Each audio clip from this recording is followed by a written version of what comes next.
Good afternoon, everyone, and welcome to the Standing Committee on Education and Public Accounts on Tuesday, October 27th.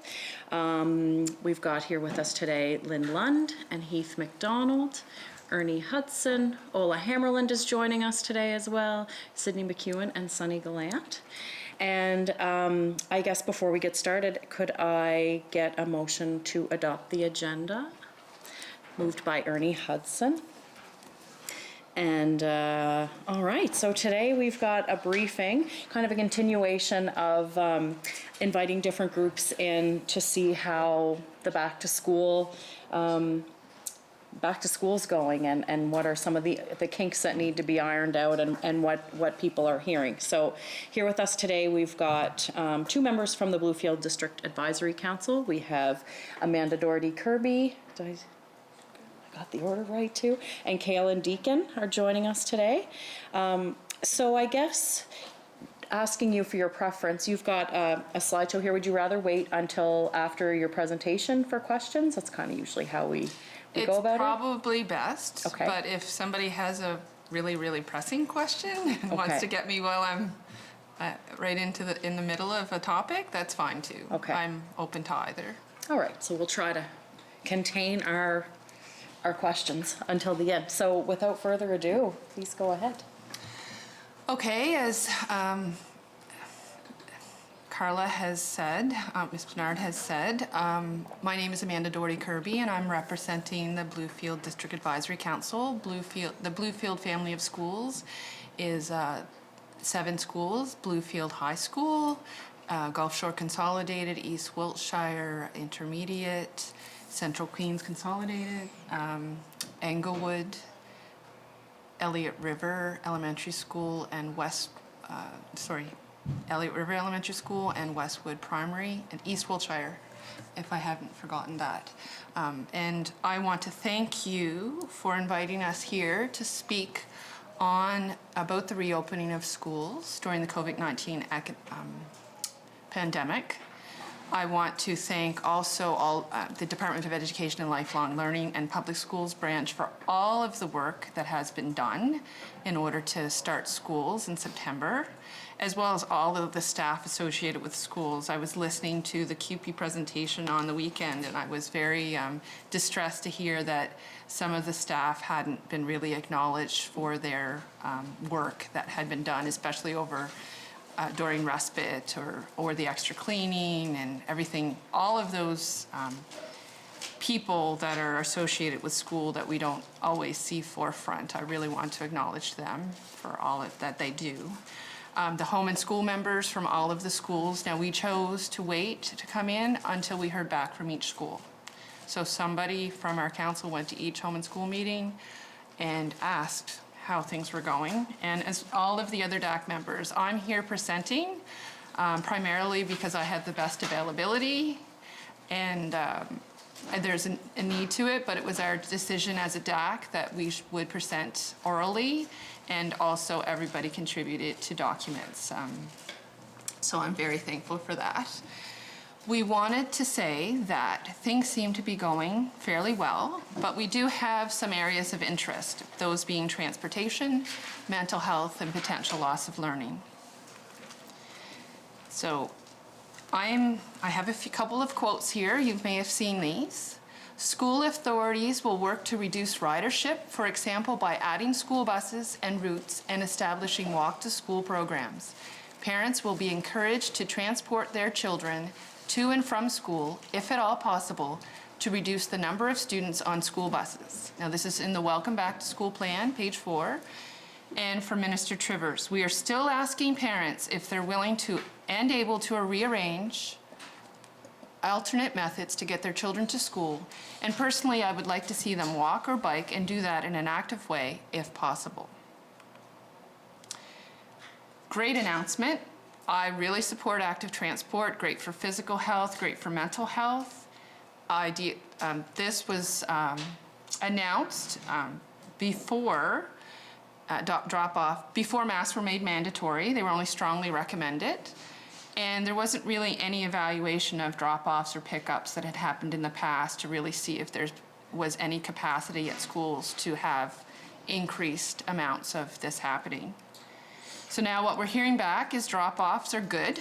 They're naturally staggered, so that's much less of an issue. Pickups, they're continually adjusting. I'm getting emails, and I will tell you, I have 5 school-age children, so I hear back from 4 different schools of the 7, so that's about as many as I can do. Active transport, there's more kids walking, more kids biking, but we have some concerns around safety.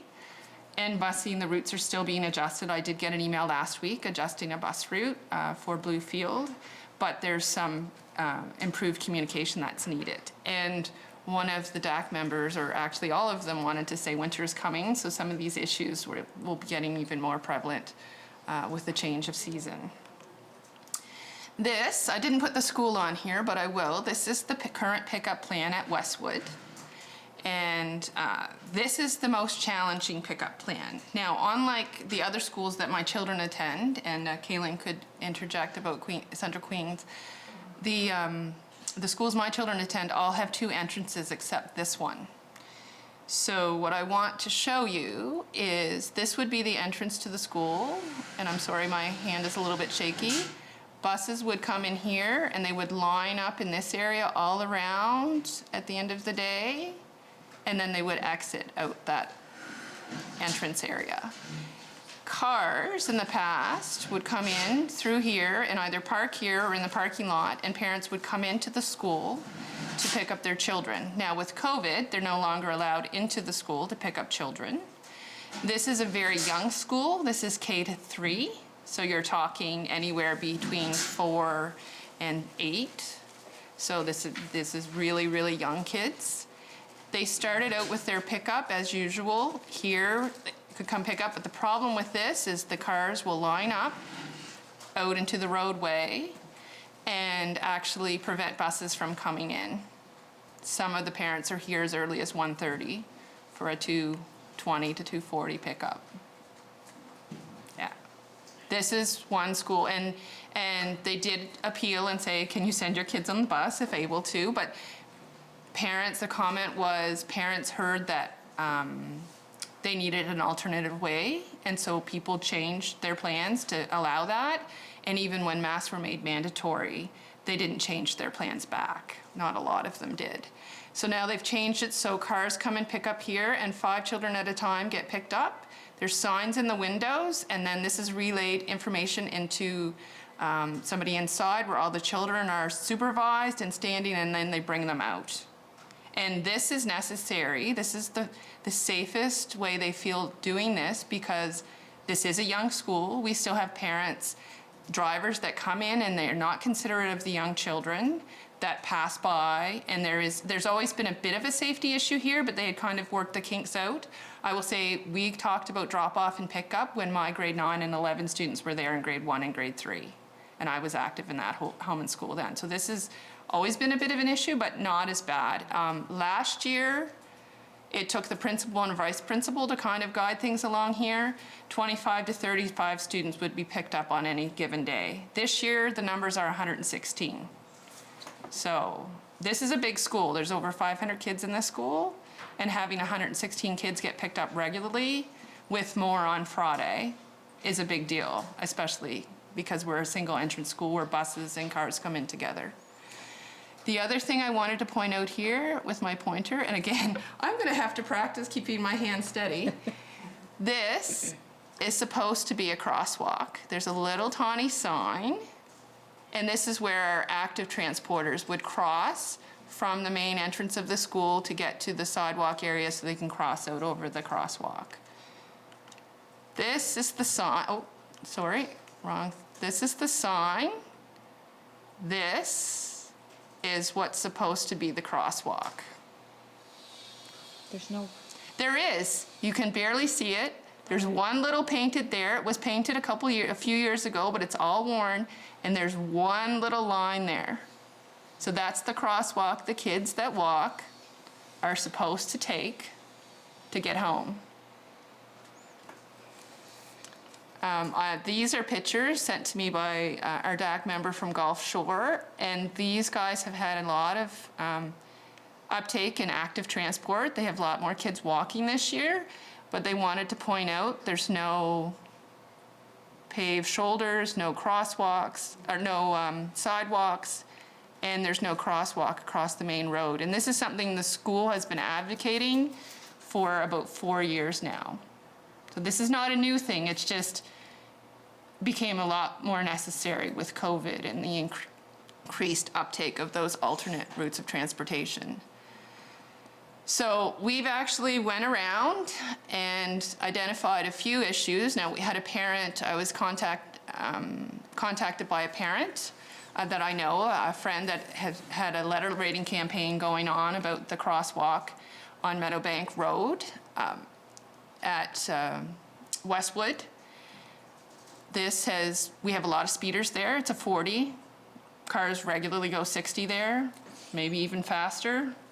Yeah, I know. We have a 40 around from our, on Cornwall Road or from our house, and I've seen people go 80 easily in that 40 zone.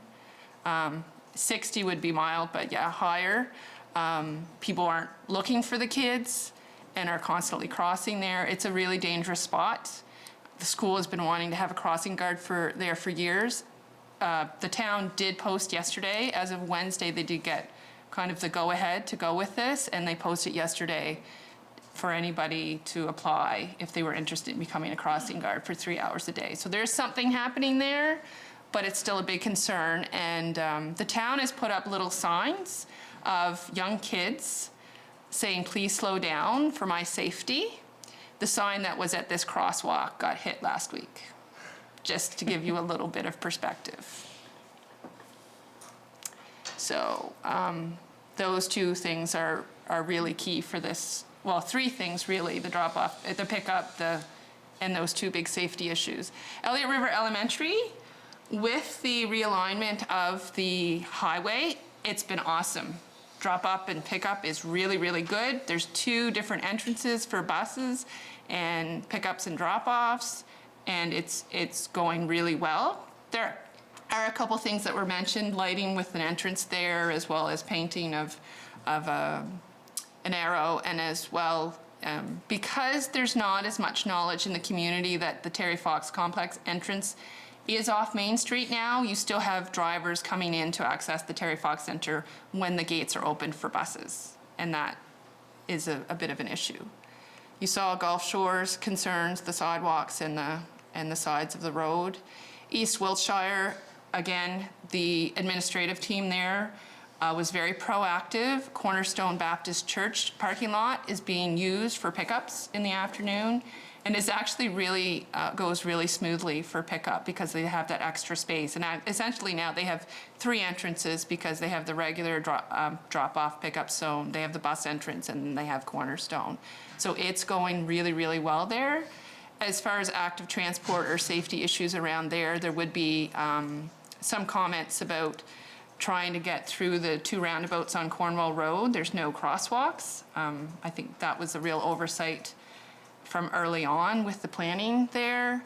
There are no sidewalks or paved roads or bike lanes going to the school from Cornwall Road or from Kingston Road area. And there's a crosswalk that the students use quite often, particularly at lunchtime, that has had a light now, so there has been some improvements. But by the time the cars stop, the light's over.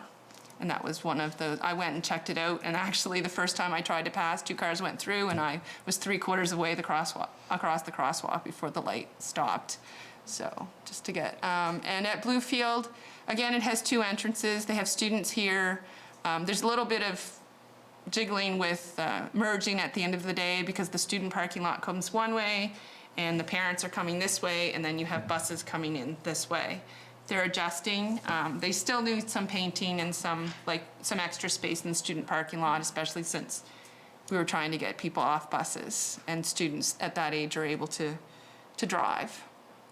And I'm going to just point out, because this is one thing that I was taught in school, is proper bike safety. And not every child gets that from home. My kids know their signals, but they still don't necessarily use them. Sometimes it's just the necessity of somebody else mentioning that to them. And so some of the bikers to East Wiltshire were actually looping in between other traffic and had to be like, yeah. So I really think even things like, you know, when you cross at a crosswalk, make eye contact, because all the research says that if you do make eye contact, cars are more likely to stop. And so if we're looking at safety issues, there's a little education piece here too. Sorry, Amanda, if I could just interject for that last slide. Okay. Yeah, you're good. Good. So I would just like to say for the Gulf Shore and Bluefield family of schools, as we've stated that there are no sidewalks, really there's no shoulder to the road at all. So with the increased amount of students, there's always been students that have walked to and from Bluefield and to and from Gulf Shore. It's never been safe for them, and for it to be promoted by the public schools branch in the name of COVID safety, that more people are walking to and from school and then not have the infrastructure to have it be safe for the children is really not safe at all. Because we've had an increase of 5 times, especially for Gulf Shore. And yes, so it's not just a matter of sidewalks, it's also there's no shoulder to the road, there's no crosswalk, there's no nothing. So parents do feel that they need to abide by the public school branch, and the advice that we've been given is really contradictory, especially for those 2 schools, to the safety of the kids. We have a burning question from the gallery, if we Okay. can. Sunny? Any question from the substitute? Just while we're on this, what concerns me is, I mean, they're talking snow flurries tomorrow. So what's gonna happen when you get snow there, if it's not safe now? Well, that's When our there's snow and concern no too. markings, like, is that coming up next, or is that something you're gonna deal with soon? You already put it on a previous slide, winter is coming. So,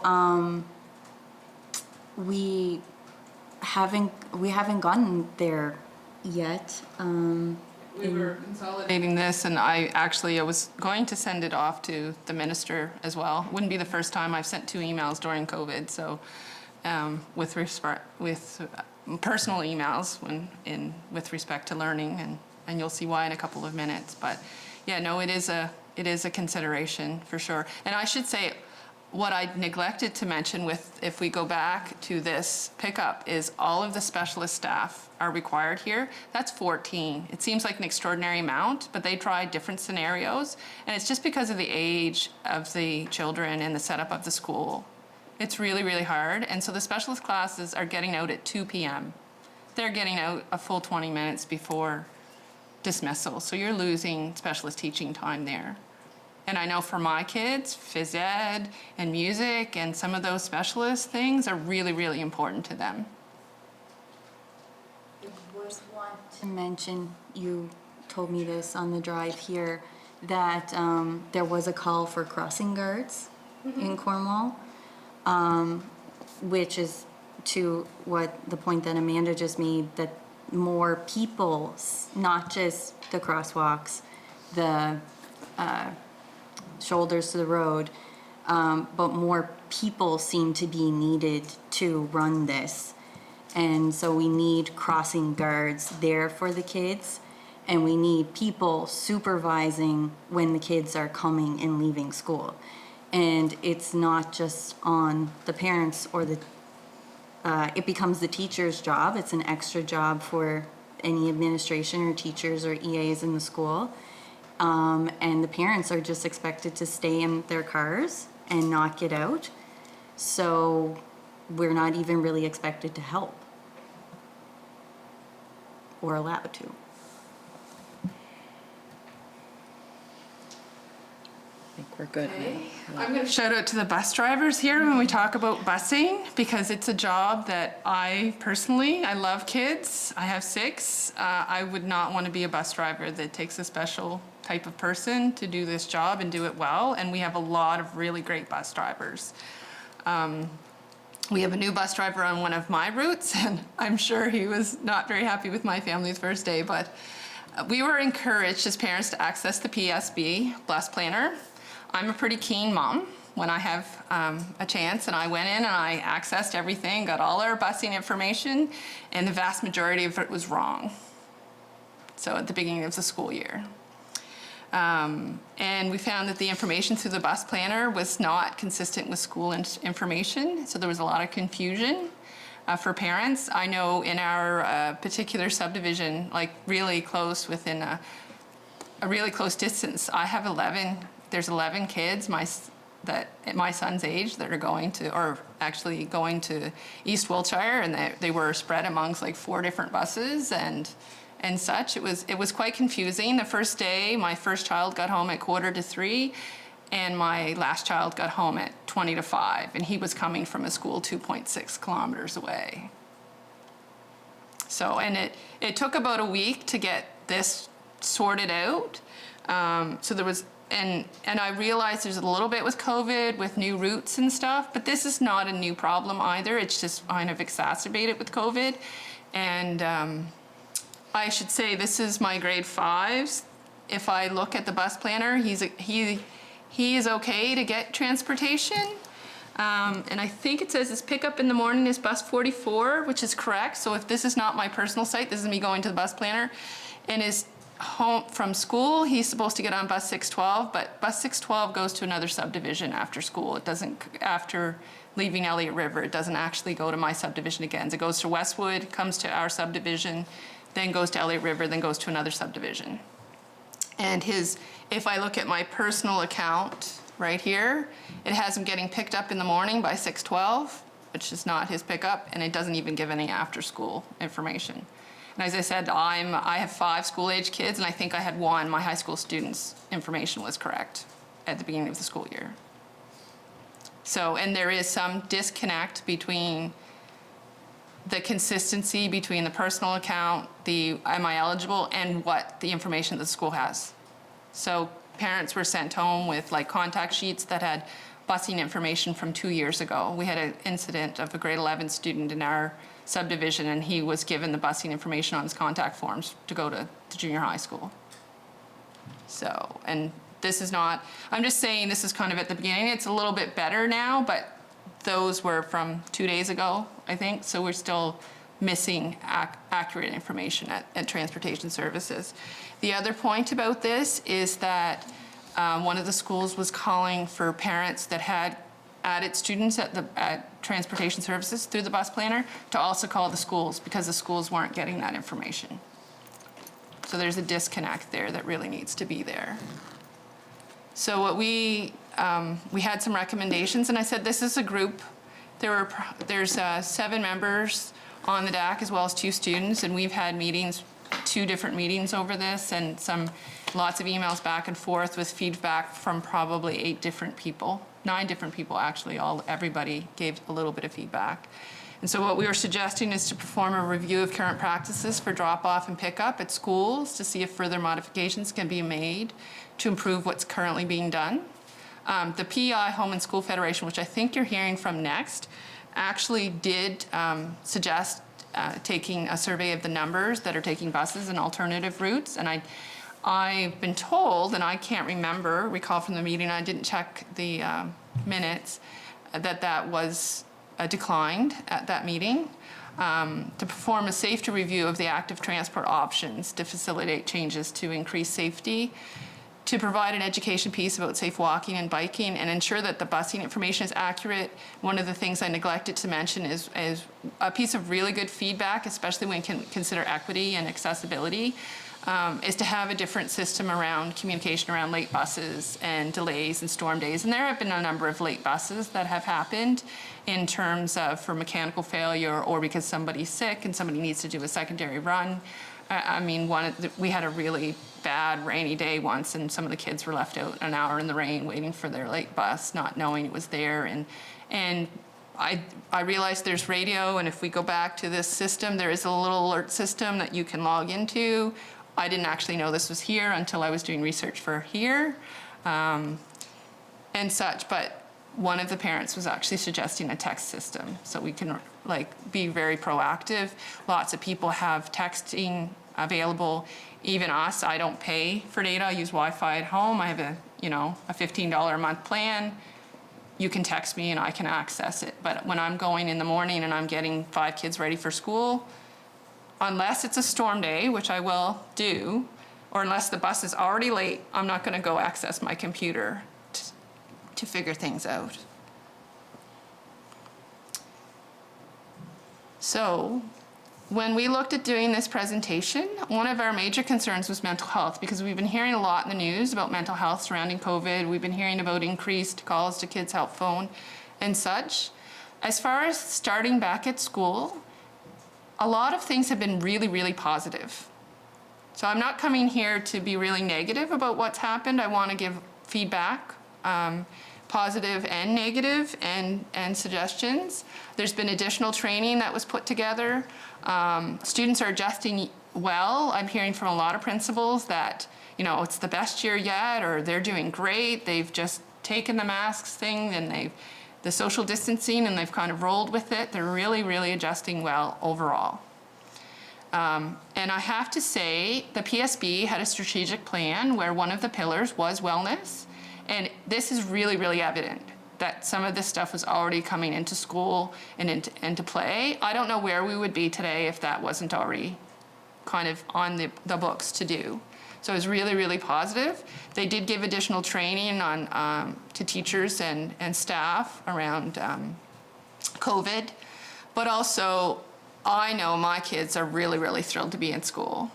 They're really back and they're so happy to go and they're feeling connected. They really do feel connected when they're there, not just to their friends, but to the staff and everybody really. There's a social emotional learning piece. We have that in school for quite a while now. There's mental health curriculum. One of the feedbacks at East Wiltshire was an example of a student who had used 4-square breathing with a friend who was having an anxiety issue around anxiety, and they were helping to calm their friend based on stuff they'd learned through the health curriculum that's put in place in schools. So this, I want to acknowledge the school counselors and psychologists and youth workers and the other student services as well. Student well-being teams have been really well received. I did contact a person through the Bluefield student well-being team and asked questions as in, are you finding your services are needed more this year? And they said we are getting more referrals and stuff, whether that's around COVID or just the fact that people are more aware of them. It's been in the news. This has been fairly well communicated. And I should say that both through Dell and through PSB, there's a connection on the websites to what a student well-being team as of the first week of September. What it is, who they are, how to access them. So I really, really appreciate that. This is one thing that is underused. The PSB Student Services on Facebook, I did give them some feedback myself. And I say I a lot because I'm a very proactive parent. And I did ask the other members of the DAC if they were aware of this, and most of them were not. So this is a Facebook page that was put in place by Student Services, which served me a lot of purposes. I referred to it fairly frequently while we were on lockdown because they gave a lot of good tools that I could use at home with my kids. And I was really, really appreciative of all the hard work that was put into this. But we have 20,000 students in our schools, and we have 4.3 thousand connections here, likes on this page. So I really think this, but the other thing that it serves to do is put a face to those special services that are kind of in the background. We talk about teachers a lot, but there were psychologists on here, there were speech language pathologists, there were occupational therapists, giving tips and tricks on how to deal with some children, with your children over the break. And it's not been as active since we've been back at school, but they did do some COVID pieces recently, and they're really, really well done. And I say peer supports here.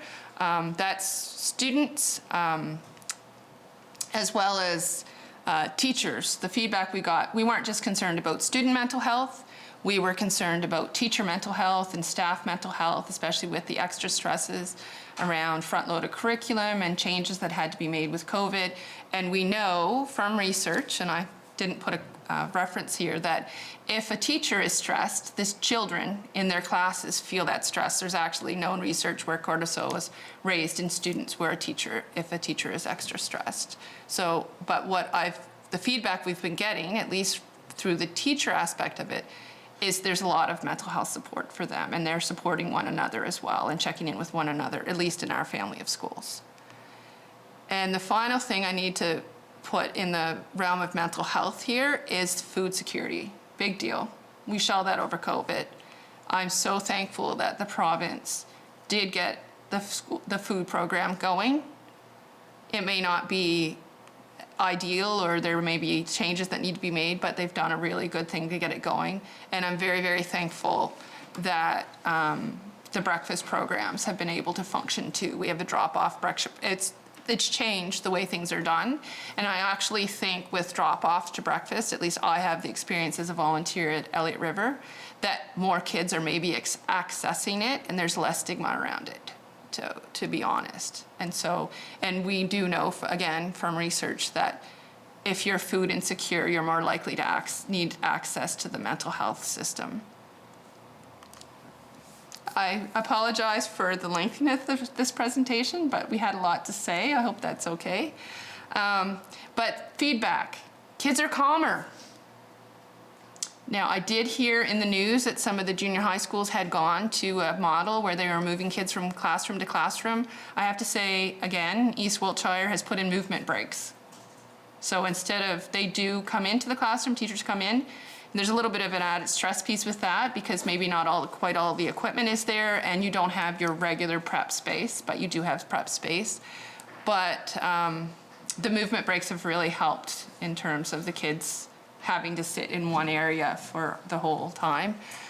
Just like when we were in younger grades. The lunch area there is not as overwhelming, and same as Bluefield. It really can accommodate as many students as the schools have, especially with the social distancing. At Bluefield, they've allowed students to eat in the hallways, and actually the comment was the students actually keep the hallways cleaner than the cafeteria. So they're really, it's been fairly good, and plus there's a lot more emphasis on going outside. At East Wiltshire, I've heard multiple stories through the years, so now I'm having my fourth child at East Wiltshire where kids won't eat because it's so overwhelming usually to go into their cafeteria. It's very, very crowded. I don't know if any of you have ever been there during lunchtime. I have. It's very, very crowded. It's very, very loud. And some kids with anxiety just won't eat there. But with the grade 7s eating in their class and the shifting of you have 15 minutes to eat is grade 8, and then they get it cleaned, and you have 15 minutes to eat is grade 9, and then you can go play at certain areas outside or go back to the classroom. It's actually been, as I said, calmer and easier for some kids to adjust. Some kids are trying new things, being in cohorts. This came out of Elliott River. Normally they would just go and find their friends in other grades, and everybody would say somebody was interested in hockey, they'd go play ball hockey, but now because they're in the cohorts, they're getting introduced to other activities that they wouldn't necessarily be introduced to, and finding that they're liking them. So there are some positive things coming out of it. There seems to be less behavioral issues with the smaller groups and the staggered recess and the more outdoor, the stress to get outside more. But there are some different stresses, and there's also what was brought up was a fear of getting ill. And I listened to the QP, or I actually read the transcript for the QP meeting with this particular committee, and they had said that, you know, they're fearful that they'll get ill and lose time and days, and they're not as covered as much as teachers. But even teachers that do have some coverage, they're afraid to get sick. And there is some substitutes that can cover, and the substitution program that was brought in where by the school board has been a good thing as well. This is a biggie that came out of one of the schools, and I think is shared by all of the schools. Actually, I should back up. The principal at Bluefield said, please don't forget about mental health. We've made such good strides over the last few years. We don't want it to go forward and lose any of those strides. It really, really is making a significant difference in the schools. But there's concerns, and I was looking at a model out of Vancouver actually where it was talking about being connected, the social emotional learning piece, the mental health curriculum piece, but then a wraparound piece, which is the community mental health. And I'm not sure anyone would argue with me here when I say that youth mental health in the community really needs to ramp up, and we need to have those supports in place out into the community because there are kids that can't get the support they need at school. And then what happens if we have to do home learning again? So I know that'll come up in the next issue. I've left this to the bottom. Oh, sorry, that's not what I want to do. This accessibility piece, and I said we really wanted to mention it as a DAC, and I'm like, okay, we can put it in under mental health a little bit, but it's also a human rights issue. And I know Mr. McDonald has been to Elliott River. I'm not sure who else has been to Elliott River here. But they don't have a private bathroom for the children that have specialized toileting needs. They have cohorts assigned to typical washrooms with a stall for an accessible stall only. So the way it works this year is that a cohort's bathroom has to be shut off in order for those students to access the needs they need to access. So that's one issue, and it really needs to be addressed. And the other issue is the lift and the lack of an elevator. So this is really close to the heart of me. I was in a wheelchair for a period of time as a young child. I have neighbors that have accessibility needs. So there's a lift. And the reason I was measuring here, for those of you who saw me measure, is there's a lift. Elliott River, you go in to the main area, and then you go up or you go down. So split level classes are up or down. And there is a lift to go from upstairs to downstairs. It takes 3 minutes, I was gonna say 3 hours, 3 minutes and 34 seconds to traverse those stairs with the lift. That's if it's working, for one thing. If you're not waiting for other students, that's another thing. And it's also has music playing the whole time that people are on the lift. Now I have a couple kids that would say, hey, look at me, and I have other kids that would going like this if that was the case, because everybody has their own comfort level, so it really doesn't provide for a lot of dignity there. And then the opening that's left, now here's the COVID piece, is the opening that's left, normally you would be able to have 2 lines of students go down those main areas. But if the lift is there, they're 70 centimeters. So I actually, maybe I will pull out my little measuring tape. Or I can just say, I'm about 50 centimeters wide, a little bit on either side of me. That's what's left when the lift is down. So they can do potentially single file, but not really maintain social distance because of where the wheelchair is in that lift. So we have a few recommendations, and again, I apologize for the length, but it's to obtain feedback from schools and observations about mental health during the school year and evaluate whether some of these changes during COVID will be carried forward in the future. It might be nice, and I'm speaking out of turn, so this may not be what comes back from feedback, to have that first month where kids are with their class, so they get to know their class and stuff and get to do some of those extra activities before they branch out and go and interact with the rest of the school. Who knows? I don't know. I would like to hear the feedback. I'm a data person, so I'm open to even the order of this presentation is different than what we expected based on the data that we received. To see if we want to put communication channels and mechanisms in place for students who need access to mental health support while in school, and if we move to a blended learning or remote learning, who do they call, email? Like I said, the piece is there, but I'm not sure how well that's getting to students too, because if we look at Kids Help Phone and we had that increase of 70%, that's kids calling because they're in unsafe situations. They may or may not be already in the eyes of social services. We don't know those situations at all. And we can't really say much about that. But this came up is there any way that we could give kids the number? And I know some of that goes out, but even younger kids having that access piece to, here's a phone number you can call if you're really need it. Parents hear it, I'm not so sure kids hear it all the time.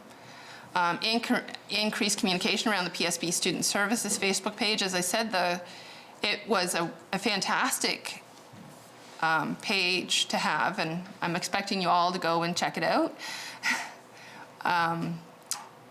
Piece to have a system in place to keep kids connected. So you would have seen the connecting piece as part of the mental health little diagram I gave. As a mom with kids that have had health issues and have had missed significant amounts of time in school, feeling connected even when you're not physically there really does help with mental health. Advocate for better community mental health supports for youth and address accessibility issues at Elliott River Elementary. Our last topic, and I'm not going to say as much about this, is avoiding loss of learning, but we thought there were several sets of students that could benefit from this. Those that are immunocompromised or living with immunocompromised that really don't want to go the route of homeschooling, but still want to be kind of connected with the public school system. Ms. Bernard had mentioned in the August 26th meeting about, well, what happens if there's extra stress around school? Could somebody take a day off and not worry about attendance? I'll get to that in a minute. Who have other considerations that may make in-school learning challenging? Like I said, chronic pain, illness, or we said mental health issues, et cetera, who live with someone who might travel outside the Atlantic bubble, so there's some concern about bringing COVID back, especially now when we're in a second wave. How many cases have come about from in the Maritimes? There's a few cases lately that have come about from people traveling for work purposes and then coming back to the Maritimes or the Atlantic, and who feel unwell and choose to go to school anyway. Now, I was one of those kids, and I'd be like, I just gotta go to school because I was afraid I would miss something. And now we can't, but you're still going to have the anxiety piece around that, who have COVID or COVID-like illness, or in case of a partial or full shutdown. We already know that there was a loss of learning for a couple of different reasons, and I'm saying some students are already struggling. One of the really great things about the DAC is we do have 2 high school reps on the DAC. Maybe I should suggest that we actually have a junior high rep too, because it would be really nice to see some input from younger kids. The feedback there is the need for math tutors has increased about 5-fold over last year, particularly from the great jump from grade 9 to grade 10. So we already know there's that loss of learning piece there. We already know that with the expectations that anything you did last year during the shutdown didn't count towards your marks. My kids all did their work. Primarily, at least my high school students did their work, and a lot of work for a single extra mark or whatever. But there were some kids on my street that were like, hey, it doesn't count toward anything. I'm not doing it. So, and as I said, this is something true to my heart, but I've had a couple of other parents contact me through the years because they've heard of our situation. I think we think the adjustments made due to COVID-19 have the potential to positively affect students who may miss extensive amounts of time due to things like chronic illness, chronic pain, or other reasons. And I would really hope that the changes that are made now, like this, gives people a little bit of perspective of what families go through when they're in other situations. A child with cancer that needs to have chemo and then has a week or 2 off of school and then goes to school for a couple of weeks, or other situations. So our questions are, what are the plans? The last home and school meeting I went to, I was told the plans were posted. So I went looking. And then I had all the DAC members looking. And none of us could find them. And then I've been told they're not there. But they're going to be put up when the final plan is in place. So hope you guys have an idea of when that is. The current plan is in school full-time, arranged in cohorts with masking when social distancing cannot be maintained at the higher grades. But the number of students that has reached 5 missed days is significantly higher than previous years. Now they're not even looking at them. And this is good. This is positive in the fact that students are following what CPHO has suggested. But it's also, they're missing out on learning in some places. They do have Google Classroom, so that's improved over last year. And there's even an improvement at the junior high level from when my son missed 2 days at the beginning of the school year till this last week when he's missed a lot more time. So the uptake on that is more, and there is an emphasis on the older students to actually access that and do their work if they're able to. But there's still, we're told if a child is sick, contact the teachers to get work. The first 2 days I had a little, so I had a daughter that missed 5 days as well. Now I should say my kids have a genetic issue that causes other problems, so this would not be the typical story, but I can go from a parental perspective, contact the teacher to get work. When my daughter lost 5 days, I think I contacted the school 9 times between saying my kid's going to be absent today and can I get this work, or like between email and phoning. So that's a lot of extra on me, or a parent with a kid that, needs that work. And we're told if a class or cohort is quarantined, move to remote learning with Google Classroom or paper-based learning. So we would really like to know as a DAC, and I'm sure there's lots of other parents, the feedback we're getting is that parents would like to know what these plans are, and it kind of creates anxiety not to know. We can't put our plans in place for our kids if we don't have like the scenarios worked out. Are there mechanisms in place for delivery of needed materials, such as the paper-based materials, the Chromebooks, and are there any types of support for families that might like to purchase a Chromebook? I've been in situations, even in some places, where people feel much more comfortable if they own something rather than if they're borrowing something. In terms, and for them, it's a and I know in other provinces there's been some money put forward to purchase Chromebooks. Now, I think we're in a good position to get Chromebooks to kids. They did a survey during the COVID-19 shutdown at the school level, so they know who needs them. And I'll put the keeping connected piece here as well as important for mental health and school success. Ideally, it would be all students. Ms. Lund had a constituent reach out to her and say, we didn't get connected. So we have on here students with specialized learning plans or supports who typically have EAs, but also resource and things. They weren't connected. I have a child that was in resource when the shutdown happened, and we didn't get any of those supports. The respite at care schools, it's nice to have that connection piece and see some of your friends, but it's a real opportunity for education rather than being solely play-based as well. And the students who do not have adequate access to technology, as much as one of the beneficial things the school board put on our contact sheets this year was a piece about, do you have high-speed internet? And there was actually a great deal of people that do. Whether it's adequate or not at any particular hour, and depending on how many people are using it, is a whole other story. But there's still people that don't have access. And there's still teachers that don't have access, or other people. And this may require activities that are not covered in collective agreements. Like I'm saying, EAs reaching out virtually or by phone, resource teachers or other things. Like we really want to keep kids connected. You matter to us, you're part of the system, like the school system. And we don't want to leave them hanging on their own. There may be kids that really, really need some extra support, some extra help and also here we put, can students play a role? Now, Newfoundland has a program where college students and I can't remember if it's just college students or high school students can act as peer helpers or tutors for tuition credits, or we have the same here where people can volunteer for community service bursaries or Duke or other volunteer things. Grade 10 phys eds students need volunteer hours. There's a way here that we could probably incorporate some student help here as well for at least some of the kids. So our recommendations here would be to ensure mechanisms are in place for identifying students that are missing excessive amounts of time currently and following up with those students. I will say my son has reached the 9-day limit of missing school. We did get a call from school. So after 8 days, we're supposed to get a call, and for our case, it actually did happen. So that's a good thing. It's still a lot of time to miss. He's like, I'm going to fail that test, and he's very, very negative about going back to school. So, but the longer we're out, the harder it's going to be. But he's not physically capable of being there right now.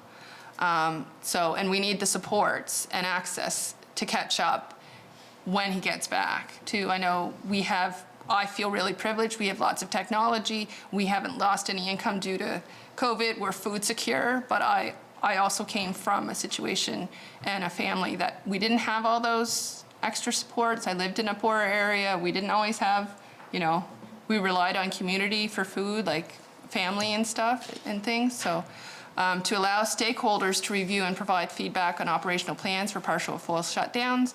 This doesn't just mean DACS or home and school. It means CUPE. It means the PEI Teachers Federation. Like, we see things from a different perspective than maybe the PSB or the Dell. And there's a real opportunity for engagement here, and provide clear communication to parents about plans, so that we can also make plans and have plans in place. Because it's really, really hard to scramble at those last minute to make those plans. So, and I want to thank you all again for having us here, and that's our feedback. Thank you very much for that. Any questions?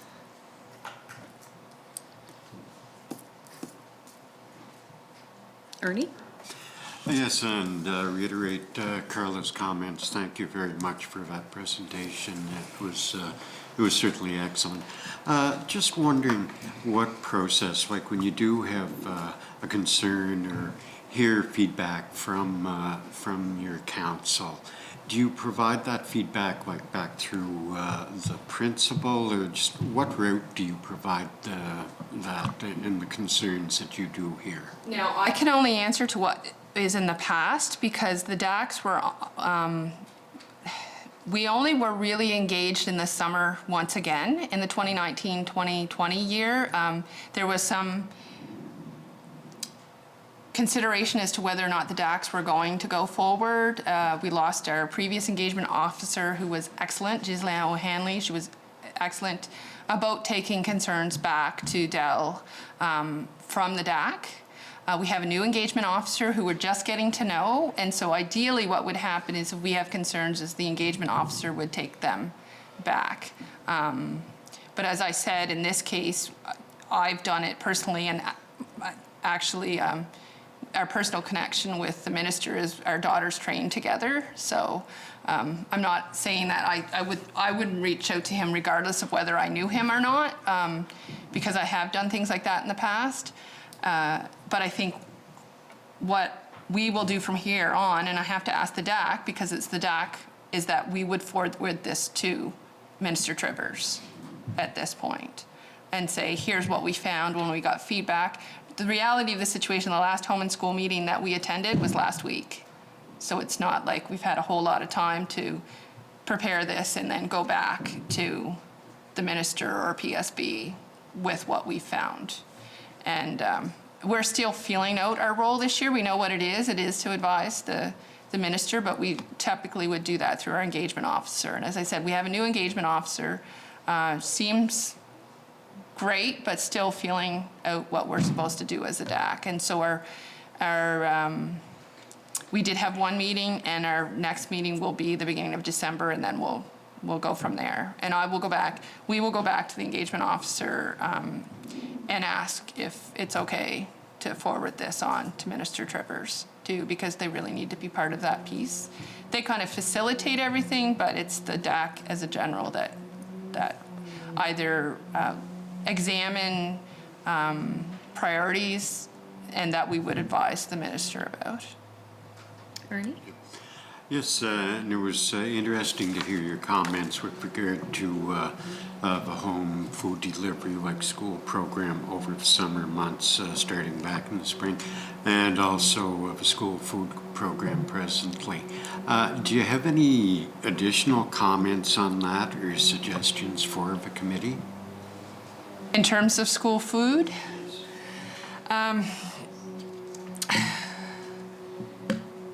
there have been some discussion, I believe, that as to portion sizes, so smaller portions for younger kids, larger portions for older children. There's been some concern. So some of the feedback we're getting from schools is it's delicious, and then other times we're hearing from parents that saying, my kids aren't eating it, it looks yucky, and it really depends on the vendor. So I think an evaluation of what the vendor is presenting for school food. I'm told that there are kind of recipes that are given, but what is delivered by each vendor is a little bit different. I know there's some really positive feedback about some vendors and some not so positive feedback, some pretty negative feedback in some cases. And this is what I'm hearing. I'm hearing a mixed bag, as in my kids won't eat it, versus we're really thankful for it and my kids love it. I know the waste situation is going to start being addressed. At Elliott River School, that was a big feedback. They have their own school food program with very healthy food that Stephanie Petterhouse puts on, and the students all wanted reusable dishes last year. So their school program has reusable dishes, and they were quite dismayed that everything came in plastic. So that's kind of the feedback that I'm hearing. Other than that, I'd like to see some soups, to be honest. I have a kid that will take soup every day of the week if she can. So, and I know I'm not the only kid, and I'm not sure if that's happening now or not. So I haven't looked at the newest menu, because I asked my kids, and I know, and I also know the administration is really, really appreciative. There is a communication piece there, because so parents aren't necessarily telling their kids that they've ordered for them, and so some of those lunches aren't getting picked up. Some students still will eat junk rather than go pick up their lunch, but they're going to kids that need it too, so nothing is getting wasted. It's all going home to kids that need it and really helping. So that's what Ernie? Anybody else? I have a couple of questions. I'm wondering, first of all, I want to thank you for the diligence and the time that you put into this, contacting every single school and not coming until you had contacted every single school. That makes this conversation so much richer because it encompasses everyone. So thank you very much for that. It's very much appreciated. Of course, I share a lot of these concerns, having a lot of them been shared from other schools. And I'm wondering, when you spoke, I know that the student well-being team for the Bluefield Families of Schools is located in Bluefield. That's still... when you spoke to them, did they mention anything about space being an issue, or with the increased uptake or increased applications that have gone into them, are they finding that to be challenging? I didn't actually ask that question. I do have a comment from another source that expressed a desire to see the well-being team in some of the schools for younger children, but I didn't specifically ask them if they had enough space. Now, Bluefield hosts them. I do know that East Wiltshire would have liked to host them, but they didn't have the space for it, and Bluefield has prioritized space for that. I can go back and ask them. I'm more than willing, but I really appreciate that. That's actually kind of something that I plan on following up on. So I just wondered if perhaps that came up in your conversations. what I did ask them is, how do they handle things? One, were they seeing more people? Yes. And how did they handle things? And part of it was a personal thing, because my son has a bit of a negative attitude towards school, and I'm not sure he's doing what he needs to be doing at school to be successful when he is there. Right now he's ill, so. But they're like, start with your counselor first. And they kind of gave me a rundown that if there's a basic concern, that, go to the counselor first, go to the youth worker first. And if it's something that they can't handle, then they'll refer to us. And then from there, they will kind of try to find the supports. But then again, if there's no supports in the community, then. To that, with each school did choose their own mental health program to put into the school. At Central Queens, they were chosen as one of the 2 schools in the province to start the PASS program, and it was sort of an experiment there. They've chosen to keep that program because the teachers and students were being trained in it and learned it through the full year, so they kept it. So I think in order for the student well-being team to be implemented into other schools, there's the issue of space, but there's also the idea that each school has already made their choice in what program they want to implement, and they need to be able to sort of come in and partner with that. Okay, just for my own understanding, so do you mean that if they went with the PATHS program for social emotional learning, that the student wellbeing team wouldn't necessarily be involved because that program was in place? Is that?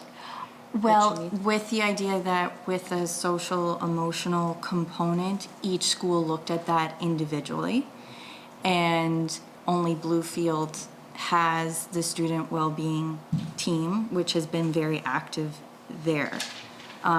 So it's kind of like each school has already chosen a program, and then the student well-being team is going to come in as well. So it's like an extra component. Okay. And not every school has the PASS program. They have other social emotional programs that they've chosen.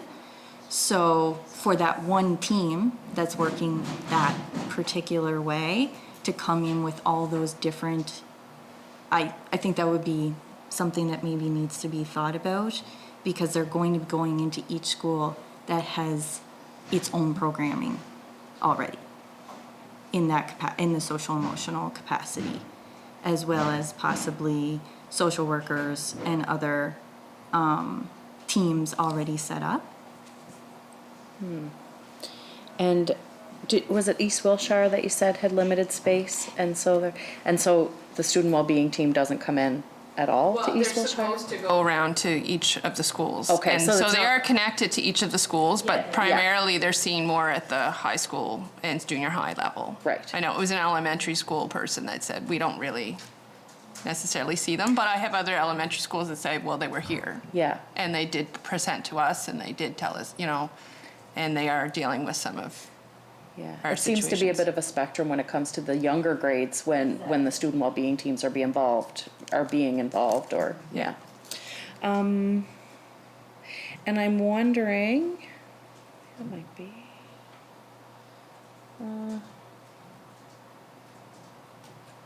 I really liked what you said about having younger students on the DACs. I was going to ask you a question. I know, it's kind of my last question, I think.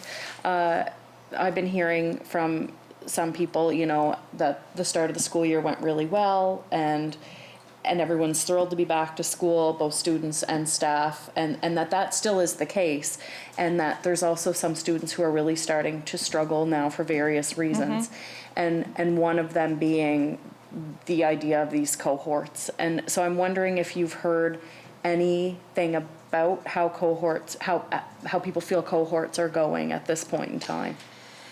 The only feedback I have had, and this is conversations, is the students don't understand why they're cohorting at school and they can't see their friends at school, but then they can go play hockey and see their friends at hockey. And so there's a bit of confusion, especially at the younger grades. I'm not sure, I didn't really ask how well cohorting as well worked. I do have to mention at Bluefield, the social distancing piece, the principal and the janitors did a lot of work, and all of the student desks center to center are 5 feet apart, so that's not that 6 feet, but it's very close, and it's more than the 3 feet or the meter that is in some jurisdictions. So they've worked really, really hard there. I don't know about other schools, and they've worked really, really hard. I was really surprised to find my grade 2 student only has, this is not specific cohort, but social distancing. My grade 2 students only has 15 kids in her class. Wow. And the high school classes at Bluefield are 28. 2 classes will have 29 last year. And the previous couple of years, I know there's one as high as 42. So there's been some really work done there on keeping class sizes small so that they can be as adequately social distanced as possible. And there's a lot of work that has gone on in terms of where they eat and the different cohorts. And so I guess one of the feedbacks we did hear is the less bullying going on, say at East Wilshire, because the grade 7s have a play area. And one piece I forgot to mention, the principal there would love some play equipment from that area, because she's like, the grade 7s are really big grade 6s because they didn't really have the end of the school year.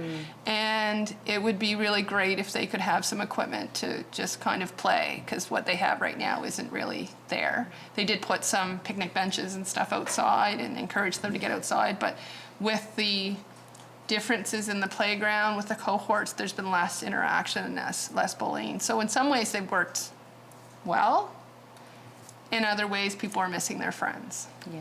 I guess that's the only feedback. I'm thinking about this question going, what have I heard?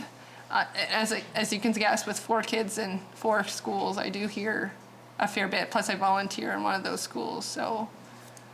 Yeah. And I'm active on parents group in Facebook, so sometimes I put out the thing, would you use a text system if the school board suggested that, if school board could implement it for bus delays, and are like, yes, please, let's do it.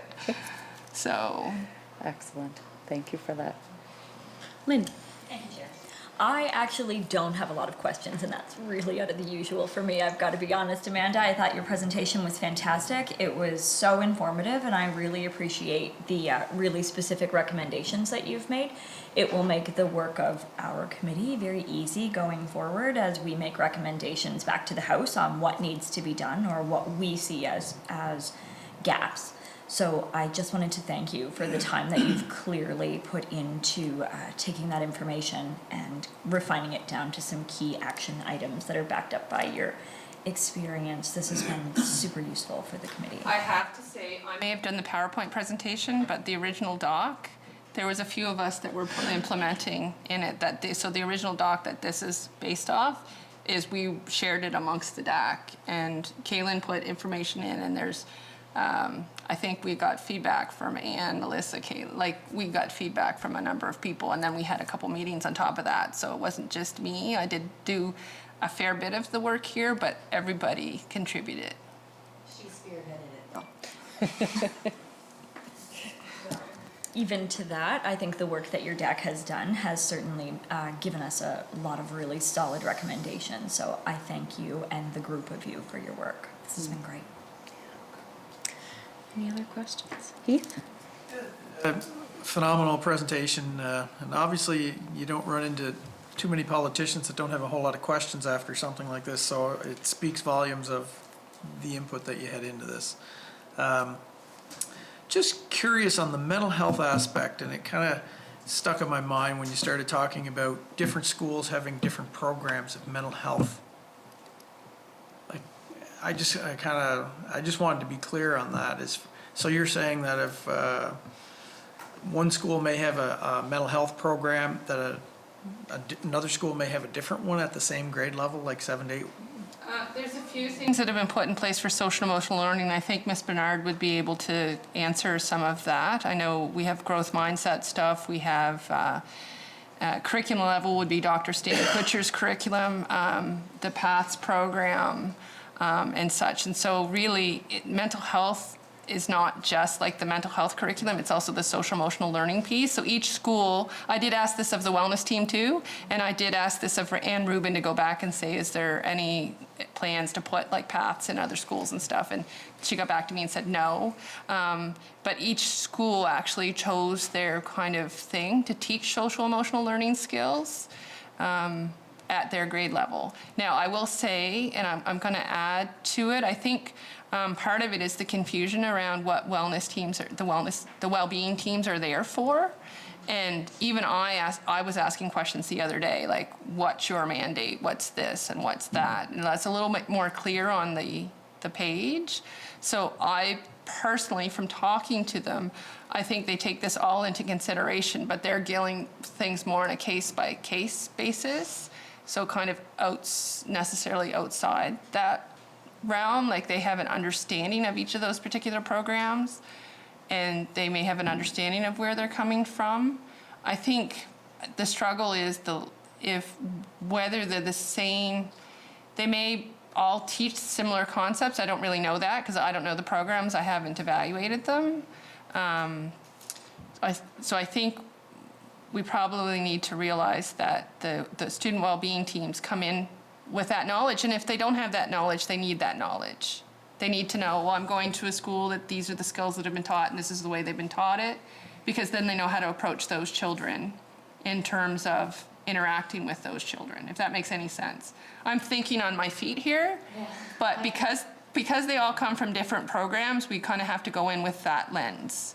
The idea as well that just like each school made their own individual plan that was presented to the PSB for reintroducing students into that school, they made their own individual plan for their social emotional programming and how they are going to interact with the wellness committee. A lot of what we presented here, we had to talk in terms of this is a problem at this school or this is an issue at that school. It is on the individual level, and with something that's a big topic like mental health, one thing is in the schools, it's taken care of on an individual level. But if we all get sent home, and I think this came up a few times at each individual school, what are we going to do? Because a lot of these programs, whether they're like the wellness committee, supposed to be taking care of a lot of schools within the Bluefield family, or an individual program that was chosen for a school, they aren't, they can't be sent home. So we've implemented all these things into schools, and that was one thing that we got from a few of, especially the administration and the teachers, is they're very concerned about what's going to happen because they've implemented these programs. The teachers are trained in them, the EAs are trained in them, but whenever if in the situation that the kids get sent home, resources like that aren't going to be available. And they've done a phenomenal job front loading what they needed this year in terms of mental health, in terms of tutoring, in terms of getting the kids back up and running. But there is that fear of what are we going to do if we get sent home? And I know we just kind of grazed over that point because we really want to make it clear that we think the schools have done a phenomenal job on mental health so far, and it's been something, but it's in the school. So the COVID issue is what if the kids get sent home? I do have one question for you. I know this is a little out of turn. Does anyone know if any research has been done as to how the uptake on the student well-being teams at each of the different school levels? Because I was thinking, and again, I'm thinking out of turn, I haven't passed this by my DAC, is we kind of need those stats to look at to see where those gaps are in that system, because it is really, really benefiting. I know I'm hearing lots of good things from the high school level, even at junior high level, but we need to figure out what's being done, who's accessing that in order to address the gaps that are still there. And that is something that we've pushed government on. I think it was the last sitting, was evaluating the student well-being teams for just that information. And I do have a request into the minister asking him to, I sent it back at the start of October. Now that we're a month in, could you check in with student well-being teams to see, A, do they have enough space to actually come in and see students if they're requested to, and B, what are their numbers like? So that request has been put in. Okay, good. I have no idea, but I will push on that. So thank you for that little reminder. I already wrote it down on my page to follow up on that. Heath? I know when we were in government, we did track the number of visitations and who visited the student well-being team. So and I'm sure they're likely still doing it. I can't answer if the scope of the issues, but I know they have the numbers. And they'd have to, because they keep increasing the number of student well-being teams, like growing that, so that they need that resource to be able to present to a minister to say, we need more supports, because here's what we're doing. So the numbers should be there. I can't speak to what the issues would be with the individuals or different schools or what have you, but I know the numbers were there. And just, I'm just gonna follow off your mental health point. I'm really happy to hear that things are going well in like in your family of schools, because I'm not hearing that from everywhere. And in fact, when I ask some teachers how mental health stuff's going, they're like, "What mental health stuff?" And when I went to look on the website for the front-loaded curriculum, what does that look like? Because after our chats, I fully expected it to include mental health, and I could not find anything on it specifically. If you could point me in that direction, it would be lovely. We did, I asked that question, actually, sorry to interrupt. And I was noted with the teachers at least, the EAP, the Employee Assistance Program, has quite a good program. I can tell you it's better than the feds in terms of accessibility, the grade level meetings and stuff. I did hear a little bit, and I did point out a little bit of things. I did hear a little bit of maybe at the elementary school level that, we did get some additional training, but there's still some stresses. So it's not all roses, but overall it's positive. Okay. That's good to hear. Thank you. And I'm sorry that I'm the one that's bringing up the really big picture idea of what we do whenever we have to go home, because we really do want to give the impression that things have been very positive for the kids going back to school and for the teachers going back to school. But if you just want to finish what you were saying, maybe I can address it. I was kind of done there. I like just looking for that information, and you made me think of something else when you said it. Now I forget. I may have teachers come back to me and say, hey, you didn't really speak well for us because, I have you. The beauty of this is that there's all kinds of groups coming in to speak, right? And there's going to be contradictory information because you're trying to reflect other groups, and that's just the nature of the beast. But like this information has been completely invaluable. Thank you so much for that. I'm going to do some follow up on the mental health stuff and see. Yeah, but much appreciated. Any other questions? Right. Thank you so much for coming in today. We'll take a quick recess and then we'll get back.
Hello, everyone, and welcome back.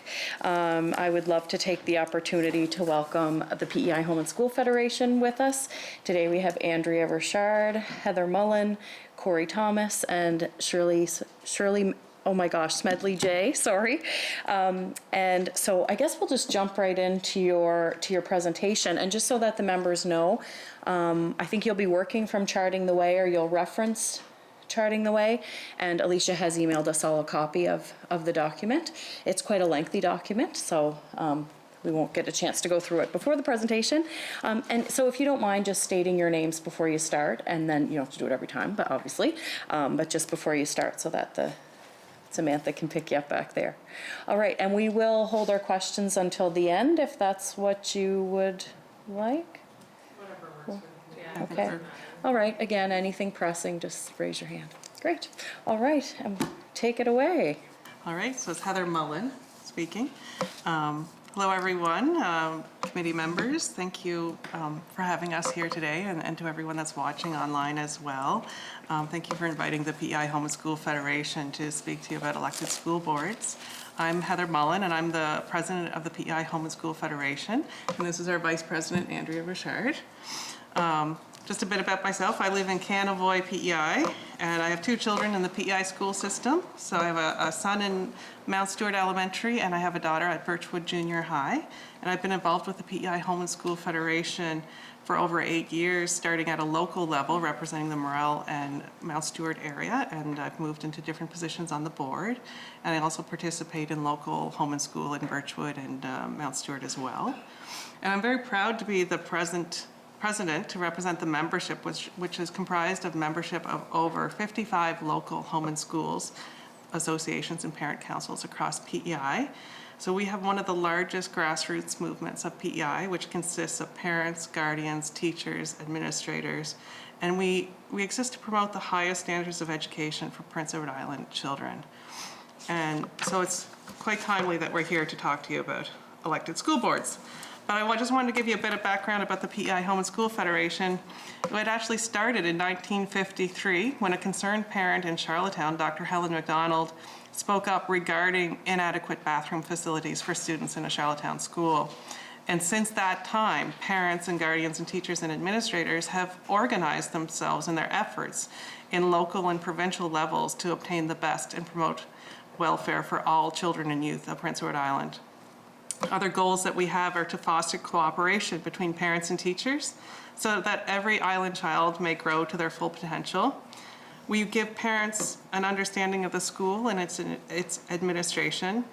We work with parents and teachers to be informed and constructive partners with educators.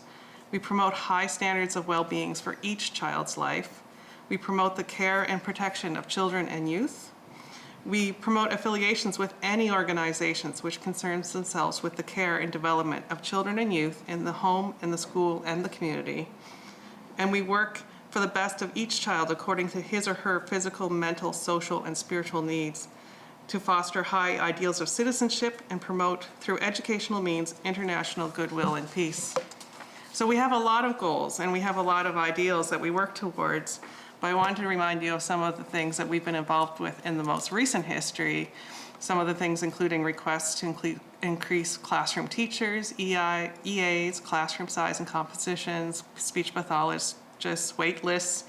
We've been involved we helped create those fines for people that are passing school buses, and we're very involved in school bus safety, which is an ongoing concern every day, unfortunately. So please stop when you see those flashing red lights on the big yellow bus.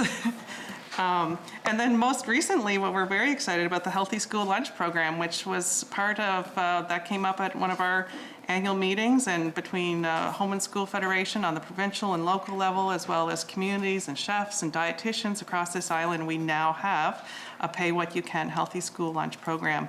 And we're really leading the way in Canada with this program, and we're very excited to support that.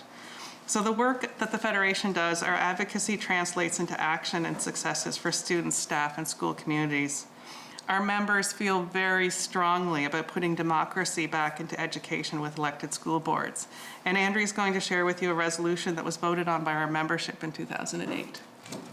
2018. 2018, that's correct. I just have to find it in here.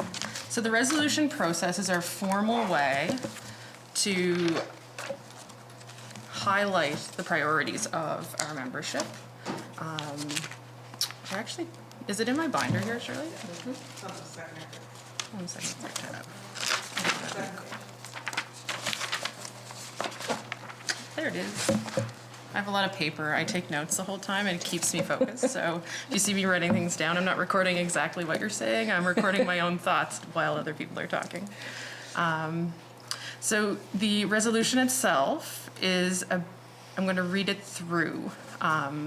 It's called Resolution 6 from 2018. So it was one of several, but this one we're highlighting today.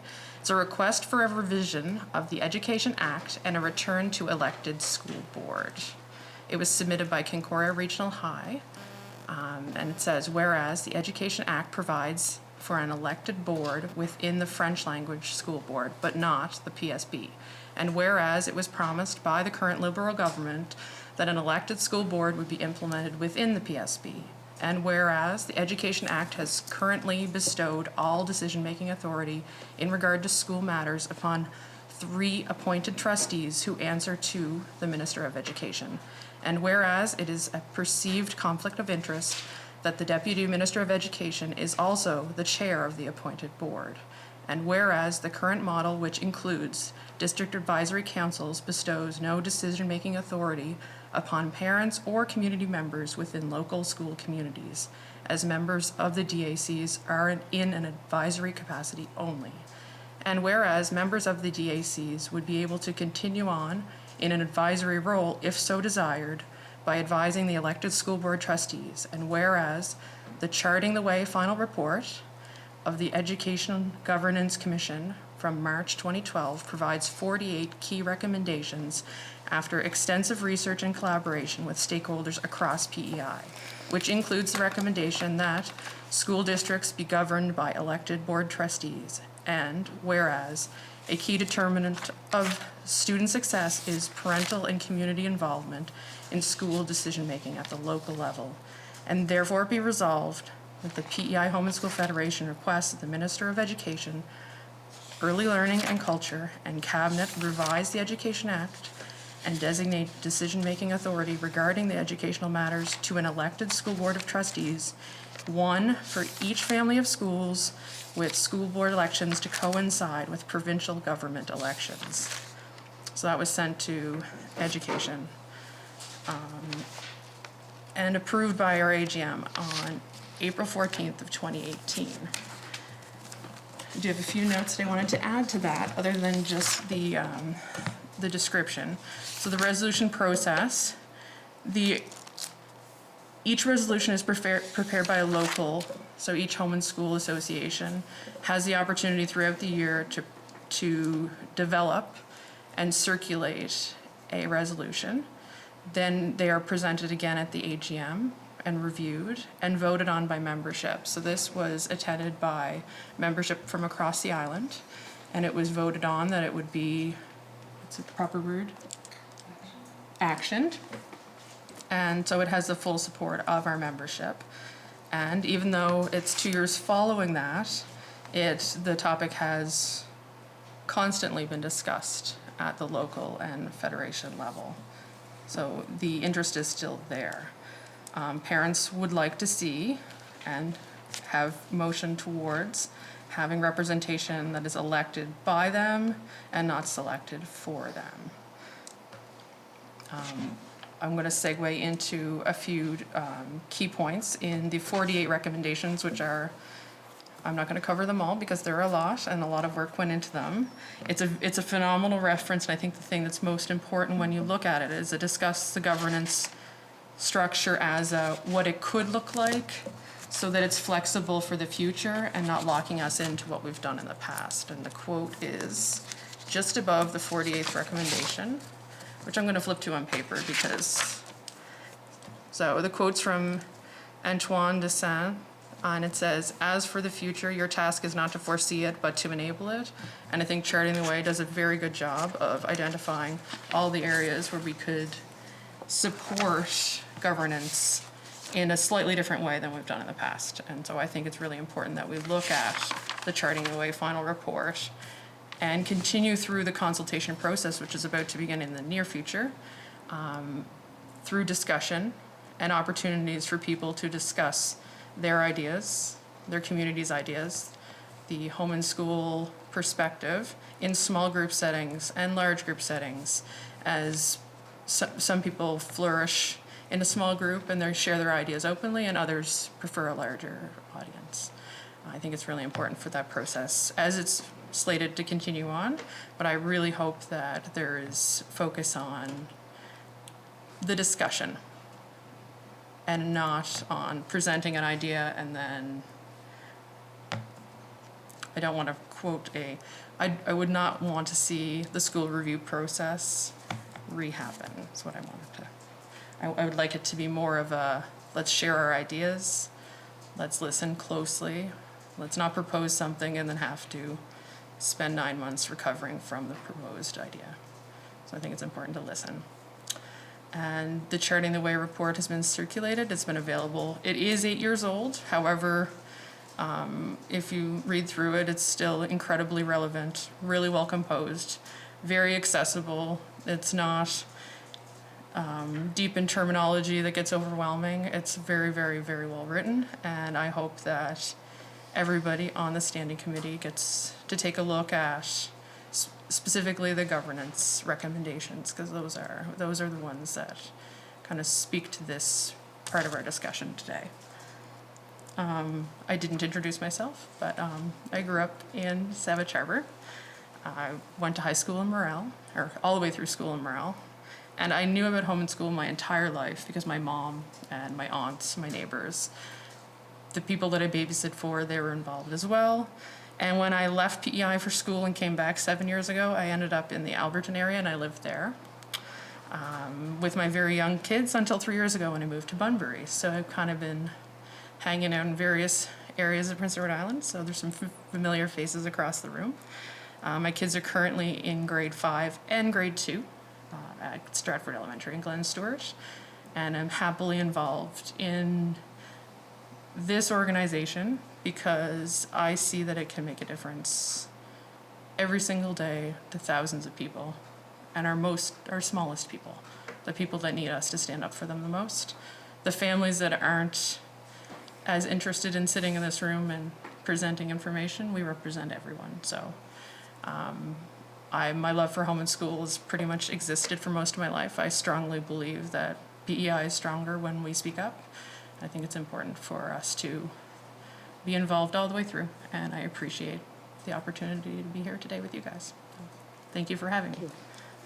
Thanks, Andrea.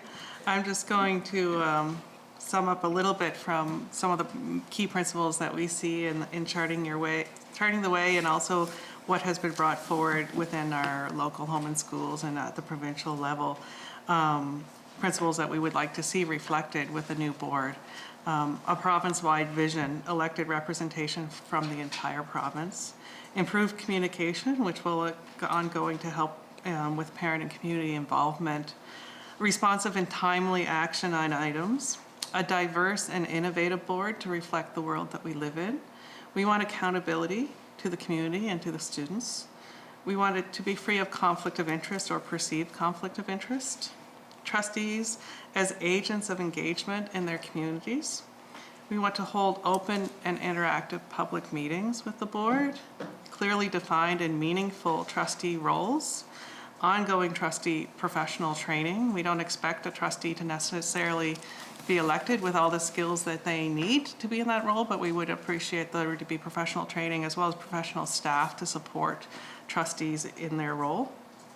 Islanders expect trustees to respond to their concerns, to reflect their needs and priorities of the board, and to advance the interests of their schools.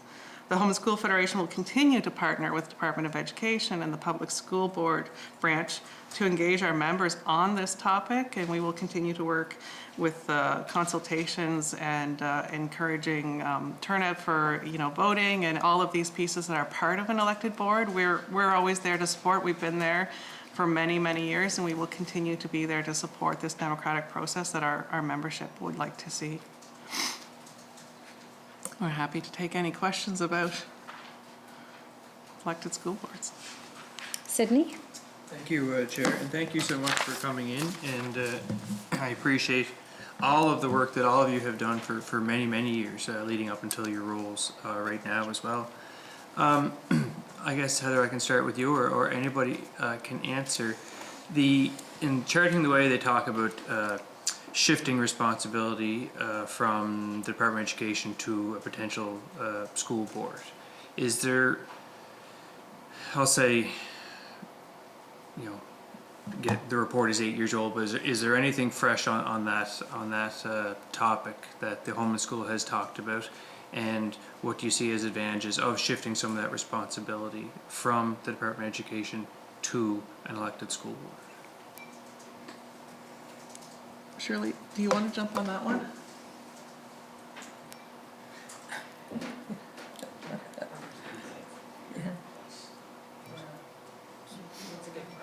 I could speak to that. So I don't, that has never come up at Home and School, and that would be up to government to flush out that. What we're more looking for is my name's Corey, by the way, more community representation, which Home and School would never get into the guts, if you will, of the operations, but more about the community dynamics and I guess the voice for those outside of, this may not go over well, but outside of Charlottetown, where, there's a mayor and 10 councillors and large civil service and that presence, whereas I guess if you lived in, say, Morel or Borden-Carleton, or for that matter, Summerside, it's nice to have that additional voice, and in particular those people that don't belong to a municipality. If you live in Augustine Cove or Pisket or Bloomfield, somewhere where you don't have that extra voice, the only voice that those areas have in government is their MLA. And I guess that's kind of the premise of the overarching why we would want a school board, an elected school board, but in terms of how bureaucracy is structured, that wouldn't be the place. I wouldn't think of PEI Home and School Federation. Does that answer your question?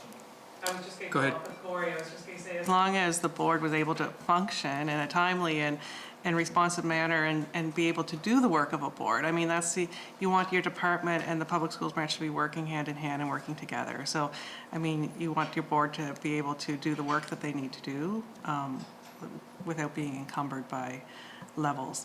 But again, I agree with Corey. I mean, the finer details of that governance structure would not be. Sydney? Oh, Yes. sorry. Yeah, I had to think about that question because I see it two ways. The voice that, and community representation that is regional and truly reflects every corner of Prince Edward Island. But I'm not sure what you were referring to here, but responsibility also means what actually does a trustee do? What is their responsibility? And I think that has to be clarified. It has to be really clear what their role is. And I know formally people were always questioning the Trustees Association, the trustees themselves, and we would question them as to what is your role? Is it just to hold the purse strings? And if so, do you really make those decisions? So when Heather threw the question back to me, I was thinking about that as well as the voice. Sydney?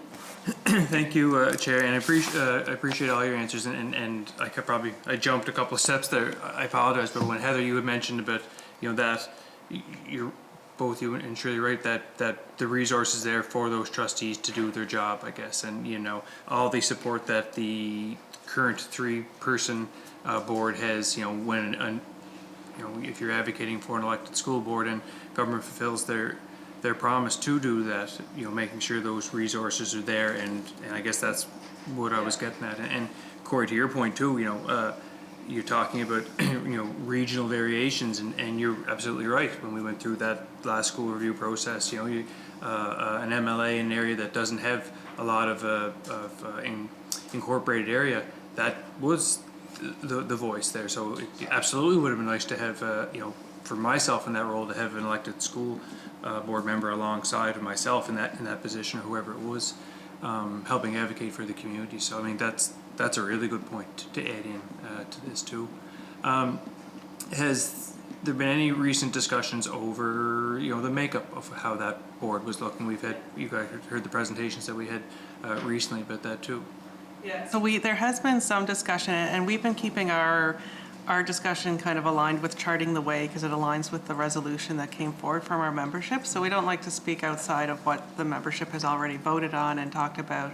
But one of the recommendations within charting the way is a mixture of an appointed as well as an elected board.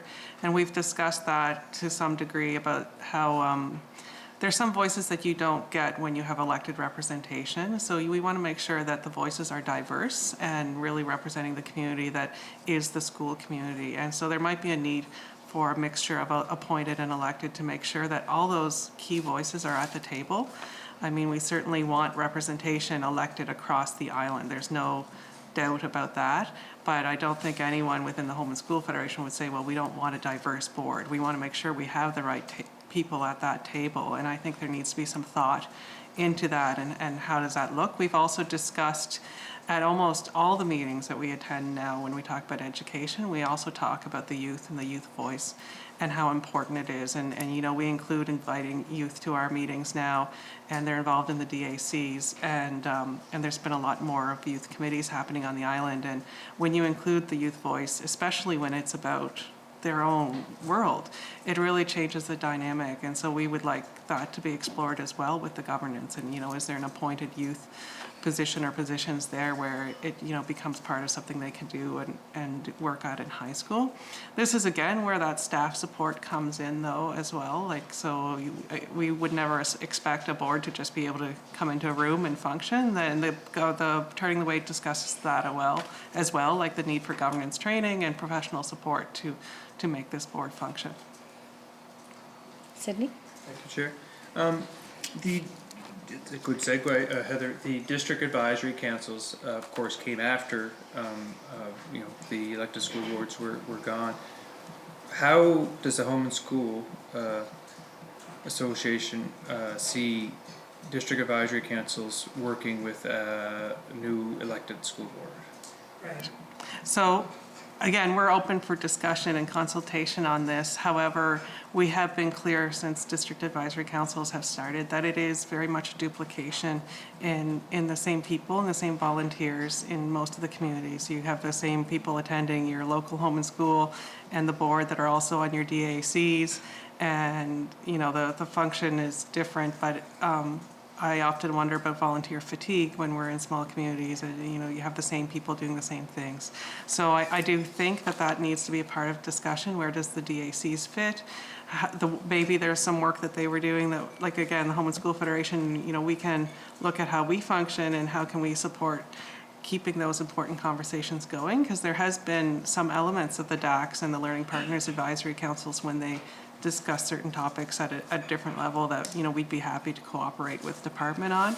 But, you know what it's like in a small community where it's the same 5 people that are showing up to every meeting, and it gets tough when you're those 5 people. So we don't want to see volunteer fatigue within our home and school associations. Sydney? Okay. Ernie?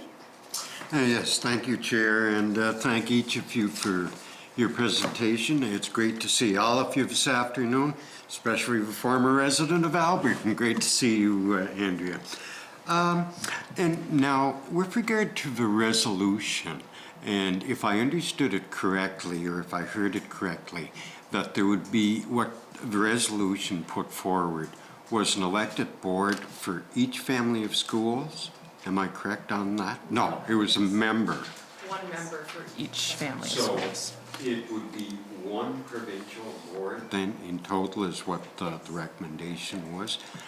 Is there a reason that you went with that recommendation in the resolution of just one board rather than a Western and an Eastern? And I'm not advocating for either, but I'm just wondering the reason for that. I think the reason for it is because our federation is provincial.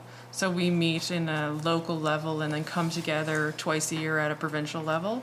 So I think we see that working. So I don't think anyone within our membership thought otherwise, because that's the structure of us, right? And so we kind of projected it outwards because that's what we're used to. Forgive me if I'm over it. I think that's an assumption based on how I have been watching how things move. Because we communicate in a particular way and the structure is a certain way, I think it was assumed that it could be that way, and I don't know if anybody thought otherwise.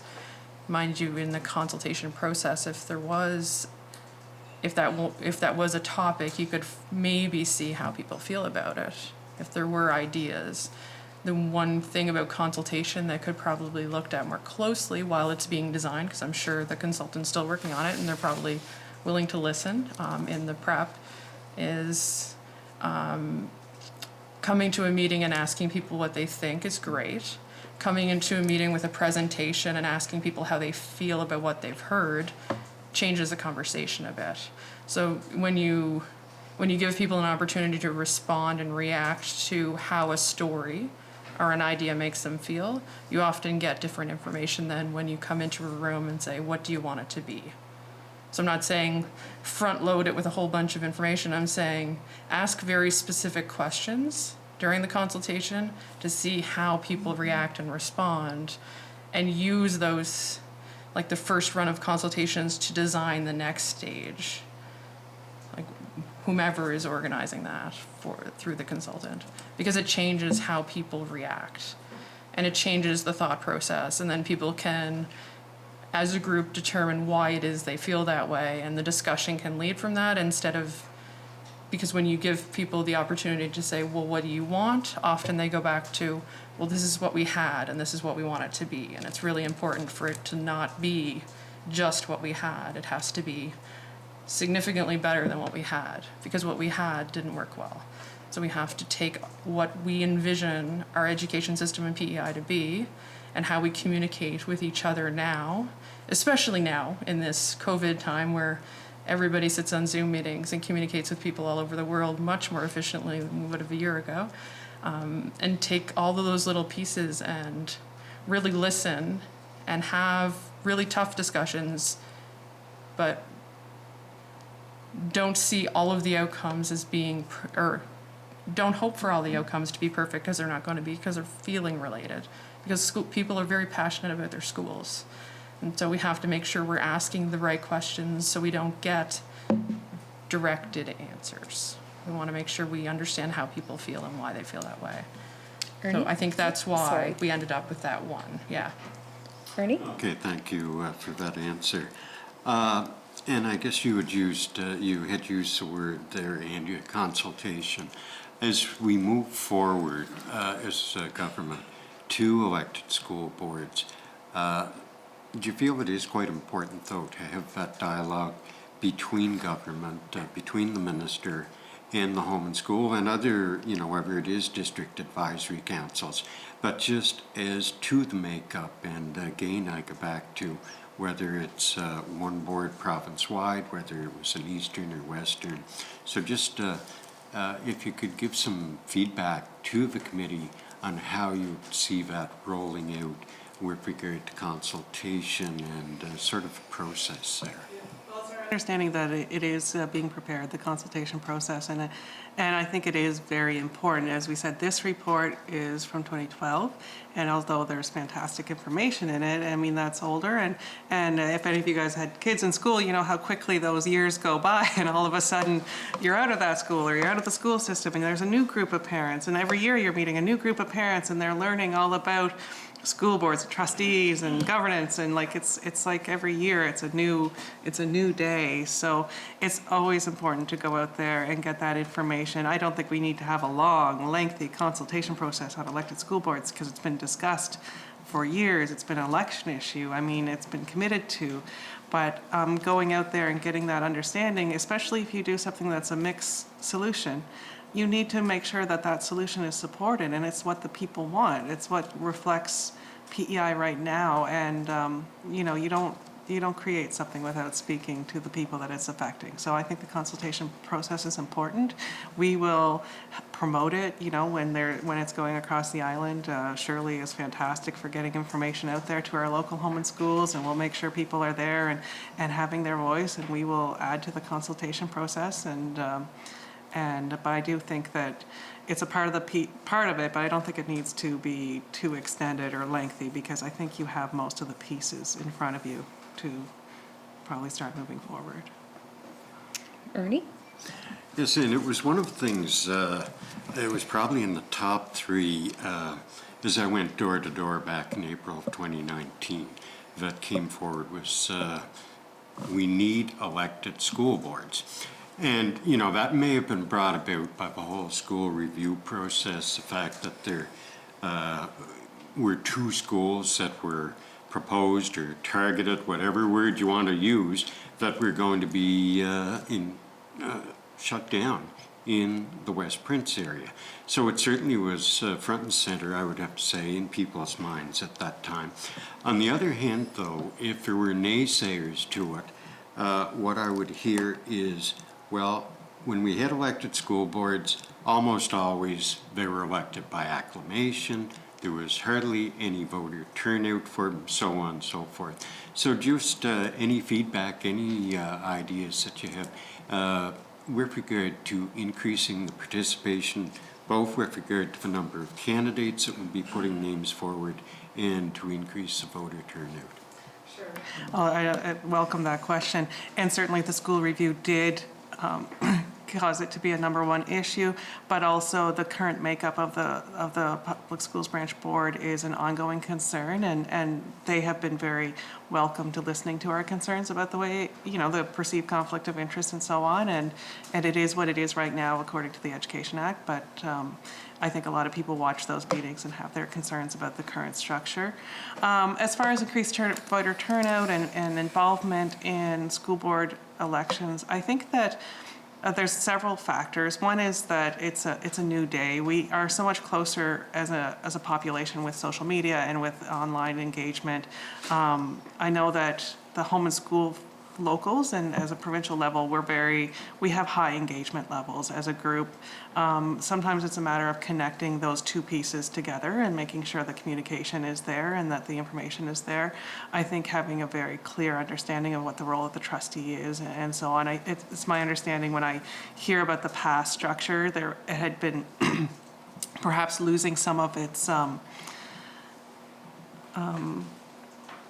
respect and governing structure in the older structure, and I'm sorry, I wasn't there, I don't remember, but I think that the understanding of what the importance of the role of the trustee and the school board had been perhaps lost, and so a re-education process is needed. I think that you will find parents across PEI, teachers, administrators are very, very engaged in the school system, making things better.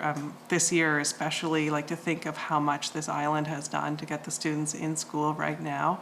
A lot of people are working together to make this work for our students, and I think that you will see a different level of engagement.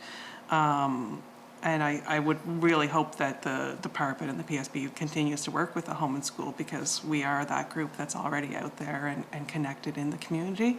But people have to know and trust and respect what they're putting their name forward to. So I think that it's a mixture of building the right governance structure, building the right roles and responsibilities, and connecting with the community. Ernie? No, Good. and my apologies, Carla, I do have to head. Yep. And I'm going to apologize. You will see me texting back and forth. We were trying to make sure that we kept quorum, so I was a little panicky there. I tried to hold myself together as best I could. We're all good now, so thank you, Ernie. And Ola, you had a question? I had a couple of questions. I'm a big believer in an elected school board, but I have a number of questions, so please don't interpret them that I'm against it. I'm very much for it. But we had, you may have heard some of the testimony, but Chief Electoral Officer Garrity was in here and testified, and it was shocking not only how expensive it was, but also that many of the things you might want to do require actual legislation, And then, of course, as was mentioned before, the numbers that actually cast their vote was, disappointingly small. So my first question is, as long as you get an elected school board, does it have to be done through the provincial electoral system and at the same time as MLAs are elected? Is there any reason for that? So I'll answer that. I think that might have two answers. One, I did read a bit about Tim Garrity's response and information that was presented, and I think the information that was presented was one part of the picture. I think we have to remember that education is always an investment. An investment in governance for the school board is an investment right into the child sitting at the desk at the end of the day. And I know that there will be a cost associated with some type of election, whether we do it through that group or another element, but there will be an investment to having a school board, and I would hope that the government and that the province sees that the work that the school board does directly impacts the student at the end of the day. And it makes, whether it comes to their curriculum or its safety, their well-being, the board is involved in all of that. So I see any investment as part of, the long run for education. Whether it needs to be done, our resolution says, that was part of why that resolution was written that way, to coincide it with provincial elections for voter turnout. People don't tend to just show up for elections out of the blue. Aligning things together is a logical conclusion. Maybe the costs associated that Tim reflected, maybe it's the same day, but in a different digital format. I'm not sure. I think those are all detailed questions to be worked out. I think aligning it with elections is what our members have said, and it makes sense as far as voter turnout. Reflecting on the past and the numbers and how many people voted before to try to reflect the costs and the investment moving forward, I don't think is a fair comparison, because we feel that there's a different level of engagement and different need right now within the community. I suppose if it was a pilot and you saw, well, after the first one, this is what happened and we can make a decision, but based on that voter turnout. But our members are saying you need to tie it with something that people are going to do. Corey has a great voter comment if you want to jump in there, Corey. I like to vote in every election and voted for myself before in municipal elections, and I questioned it though before I went in if I was going to vote for myself. But in summers, you never knew about them. You never ever knew when there was an election for school boards, because it was its own election. And you've seen in other jurisdictions where it would be tied to municipal elections, but the challenge we have here is not everybody belongs to a municipality, so that's not feasible. But there's other ways that perhaps could be investigated, whether it be, well, not in COVID, with COVID times, but you get a big you get a big parent turnout at Meet the Teacher night in schools. So you get a big crowd there. So, there's other ways that think outside the box that they could be elected. We have a good engagement with home and school. So maybe that's the way to go. I'm not saying home and school run it, but the elections PEI run it through when people are back to school and in the families of schools, and do it that way or something. But they were never promoted, and as Heather said, people probably are not going to just go out and vote for school board trustee if it's not tied to something or where the people are going to be at. But and that's what I've always witnessed as the challenge. People say, "Did you vote in the time the Western School Board election?" I didn't know about it, But whereas the municipal election, everybody knew about it. So there's ways it can be done, I think. I think technology has changed a lot too. Look how easy it is to get your message out now. If you have an engaged group of people that are connected via technology, whether it be social media or otherwise, you can have people sit in on a meeting to inform them from their living room after they put their kids to bed. Like, the people that are most engaged with education are always the people whose children are within the school system or their grandchildren are there. And so I think the thing that's most important is the structure needs to be redeveloped, but the generation of people that are the largest segment of our working population are the ones that really need to know how they can make a difference. They're the volunteers like no generation before. Young people care. And I think it'll be an interesting change for us when we go back to elected school boards. When we engage with people when we give them the opportunity to have that engagement back and that communication back within their school, their family of schools, I think we'll see an incredible change, because people need to know that somebody will listen to their concerns. That's the role of a trustee. They need to know that the person that's listening to them represents them and their family of schools, because every family is completely different. And we're a very small island, and you would think that, you know, it's only 150,000 people. How could one family of schools be different? Well, they are significantly different. And it's really important for us to put a structure in place so that that trustee entering that role knows exactly what's expected of them, knows exactly how they're going to make a difference. They know how they can communicate with the people that they're representing, and the people that they're representing know exactly how to go to hold them. And there needs to be a staff so that if they need help gathering information, they have somebody to go to, whether that's the department or their own office, because that didn't necessarily exist in the same way. And it's really important for that to be there, because first of all, the people want it, and secondly, our education system needs it. If we want to innovate, if we want to engage our population, we need to give them the opportunity. And this is how our people have said they want to do it. That was so thoughtful. I appreciate that. I hate to interrupt to do this. So we have lost quorum. And so the rules around that are that we kind of keep our questions kind of to a minimum and then closing statements. So I don't like to do that, but if we could kind of do some wrap-up questions and then get a closing statement and then see where that takes us. But do you have? Can I have one more? Yes. First of all, I wasn't. Sorry. My comment wasn't so much that I wanted to be cheap. You know, I agree, if you're going to do a good thing like an elected school board, you should spend the necessary resources, maybe even pay the trustees and certainly the support staff, et cetera, et cetera. I'm just wondering why it couldn't be elected simply by parents, kids bringing home a ballot to the parents that went back to the school, and maybe it's even better for participation if only parents with children in school voted.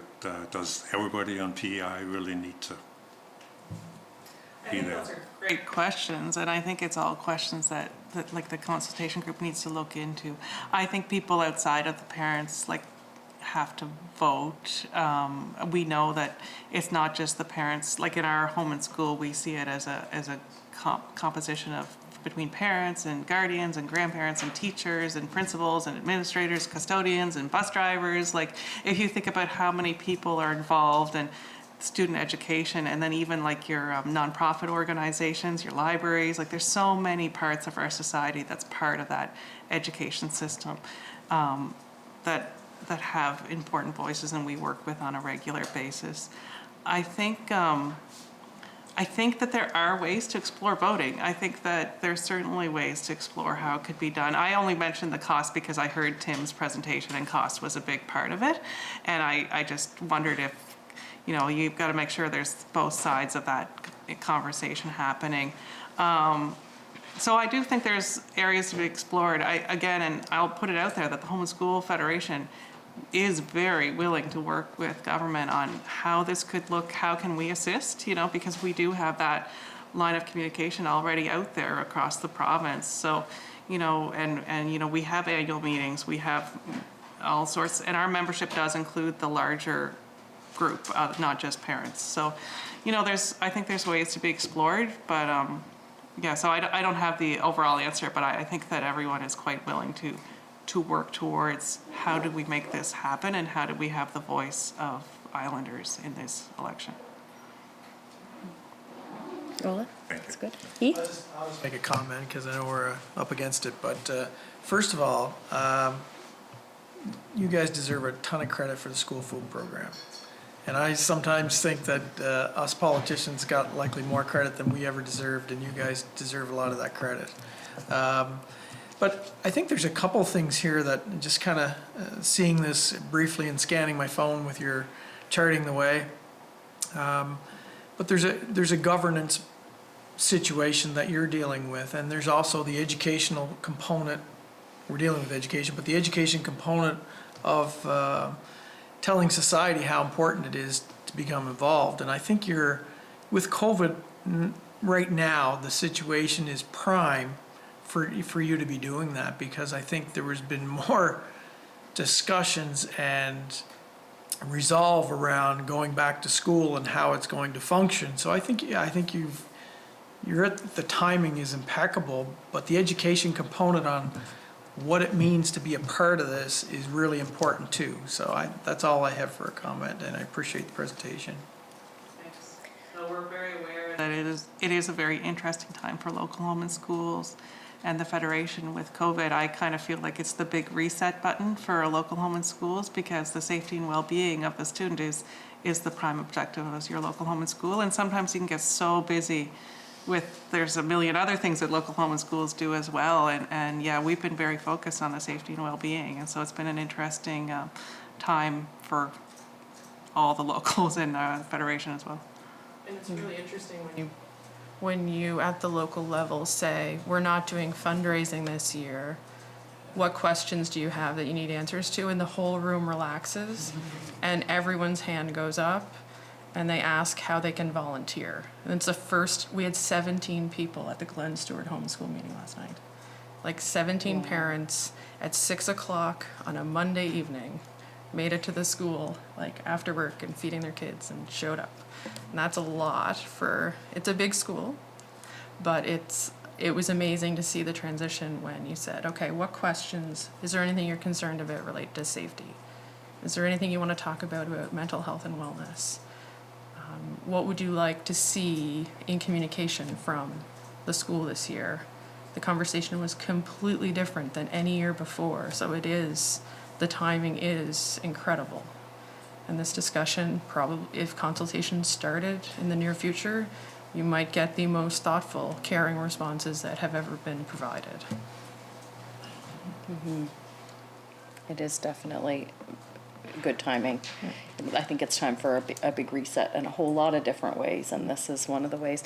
One quick comment that was kind of, there was a couple of things whenever you were talking about the having the youth voice represented. I think that is, perhaps through pointing, I think that's a really great way to show that we value our students and their input.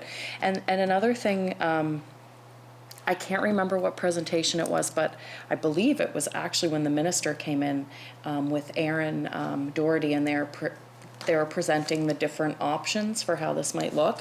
And one of the things that stuck out to me about that presentation was Indigenous representation. And so I guess I will ask one question, and that is that something kind of that you've talked about, and what do you see that looking like? 100%. And so when I say a diverse board, we want to make sure we're including those voices that may not get seats just through a general election. So we may have to make sure that we have our Indigenous voices at the table. We also have talked about newcomers and the voice that they bring. Oftentimes we see in local home and schools, we have such engagement. Newcomers will come, and then there's language barriers, and there's all sorts of concerns there that are very different than what I might have on a daily basis. So one of the important parts of home and school, the local home and school and the provincial level, is to be the voice for all of the students. And that's why the board has to look at how, what is that mix for appointed seats, so that we make sure that voice is diverse.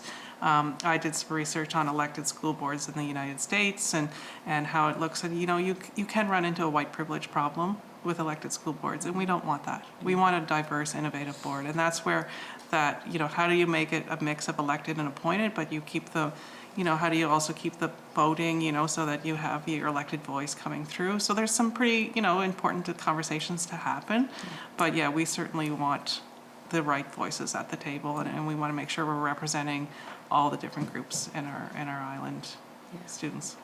Thank you. I appreciate all of those conversations, and I really appreciate your time this afternoon. So I guess if there's any closing statements that you would like to. Sorry, Sydney? Just before the closing statement, was the Home School prepared to speak about the reopening of schools during COVID? Was that part? I can make some comments on it if you want. I just know it's part of the agenda, so I just didn't want to let you leave without the opportunity to speak to that. I can speak to, I can do that in my closing statements. It's very short. Sure. We saw the notice, thank you for that as well. We got an email, we got a letter in August if we wanted to come and speak to the reopening of the schools with COVID, and Shirley mentioned it to me. She said, oh, we're coming in to do this, and they want an update, and I said, okay, well, we've talked to the media, we've talked to everyone else about it, so it's not, you know, I think we're pretty well prepared. So I'll just give you a quick summary. The Home and School Federation, again, I think it's the busiest summer we have probably ever had on record. Shirley could speak to that. We were involved in consultation right from the get-go with the small town halls and back and forth with the department regarding the organizational plans. You know, what the back to school will look like. We were able to offer our feedback to the organizational plans before it went to the next level. So we had some concerns, and they were answered to us very quickly with the department. Lots of good communication there. Then I think the board met at some point during the summer, which would be unusual, just to discuss COVID as well and back to school. And then we were very eager to get our local home and schools back into action. So I think you probably heard me speak about that in the media, the importance of our local home and schools to find out how they could meet, you know, within the COVID restrictions. And I'm happy to say that home and schools are meeting across the island, and we've been hearing from our locals, and they're dealing with all those issues we talked about today, safety concerns, and how is your operational plan doing. So I've asked that on the local agendas that they take that operational plan and the topics and they go, you know, how is busing going and how are the entry points going and masks and so on, because these are all new this year, and there's going to be different, you know, safety concerns and well-being of the students. Mental health and well-being has also been a big concern of the local home and school and the Federation. So we've been asking, you know, how are the wellness teams going to be prepared to address these issues. We've been checking in with locals to find out, you know, what is going well, not going well. And so the next step that we're taking as a federation is we're going to be doing quarterly surveys out to the membership. Just, you know, what are a couple things that are going well? What are some things that need improvement? You know, what else do you have concerns? Because we feel with the pandemic, things are changing so quickly as far as what it's like for students at school that we want to stay on top of it. And if there's an area that we need to advocate for, you know, that we will be there and be ready to support our members. I've been talking to a lot of locals about letter writing. We've been doing a lot of letter writing because safety has been a big concern with drop-offs and pickups. So we've had a lot of support from local RCMP and police, as well as school staff and crossing guards with making sure that students are getting in and out of school safely. However, a lot of our schools were not built with the structure in place for the number of cars and buses that are, you know, going in and out on a daily basis. So there's a lot of areas where local home schools are still advocating for safety around their schools. There's also advocacy going on regarding, you know, even pathways and walkways and safety there, because we're getting into winter and rain and mud. And, you know, we went from a school that was using 2 entrances to a school that's using 6 entrances. So there's going to be ongoing concerns and safety concerns. And these are just things that are coming up because the schools are operating differently. So that means your local has to, on a monthly basis, say, okay, well, what's new this month? You know, where are the winter boots going? And where are the wet puddles landing? And like, these are things that your local can talk about and work with administration. Administration might have an answer to solve it. Or maybe it's, you know, maybe it's a city concern if it's a concern with an unsafe street and a crosswalk, or maybe it's something that comes to the provincial level and we're going to talk to the department or the PSB about. So there's all sorts of concerns that are coming forward on a monthly basis. So we're trying to stay on top of those and address them and make sure that they're going forward in the right places. Andrea, do you have any 2 cents to add from the board meeting we had recently? Not a lot really to add. You covered pretty much everything. We are facilitating very different discussion than I think we ever have before. just because of the volume of helping people navigate who they ask or who their letter goes to, or how do you engage with your administration about an issue that really isn't theirs to deal with, which is, for example, our school, we have hundreds of children, well, not the smallest school, Stratford Elementary, commuting to school on foot and on bike, and the year before would have been a fraction of the number. So Stratford didn't have crossing guards like the city of Charlottetown already has. And so the conversations have changed considerably, and so Home and School has been supporting that discussion and then directing. Sometimes it's the MLA we talk to, sometimes it's the department. Transportation has been a big one because the roads need crosswalks and that sort of thing that have never needed crosswalks until this year. So we do a lot of that brainstorming and that support so that those issues get raised more quickly and they don't sit there and, God forbid, something terrible happen, right? So we have to make sure if it's a safety issue, we help support it and make sure it goes to the right person. And this is the first time we've had this number of, and they're some of them are fairly significant safety-related concerns. They're not just little, like, they're not a one-off. They're from school to school, region to region. Transportation's a big one. So this is the first time we've kind of supported in this way this volume of communication. The school review would probably be comparable, but for a completely different reason. But yeah, it's been a big year for communication. And one other thing that we're keeping an eye on, communicating with principals, teachers, staff at the department, is curriculum, because the regression piece for our students being out of school for 6 months. So along with the mental health and well-being and curriculum, those are different concerns outside of the safety, transportation that we're staying on top of and trying to understand, where is that at and how is it going to be reported? That's one thing you were working on, Andrea, with the report cards with our elementary students, because the regression has been larger than expected. So again, you're constantly, the department's changing curriculum and teachers are adapting, and there's just so much change in the system. So communication is very, very key right now. So although it was a get ready for school, it's kind of maintaining communication throughout this year because it's different, it feels different.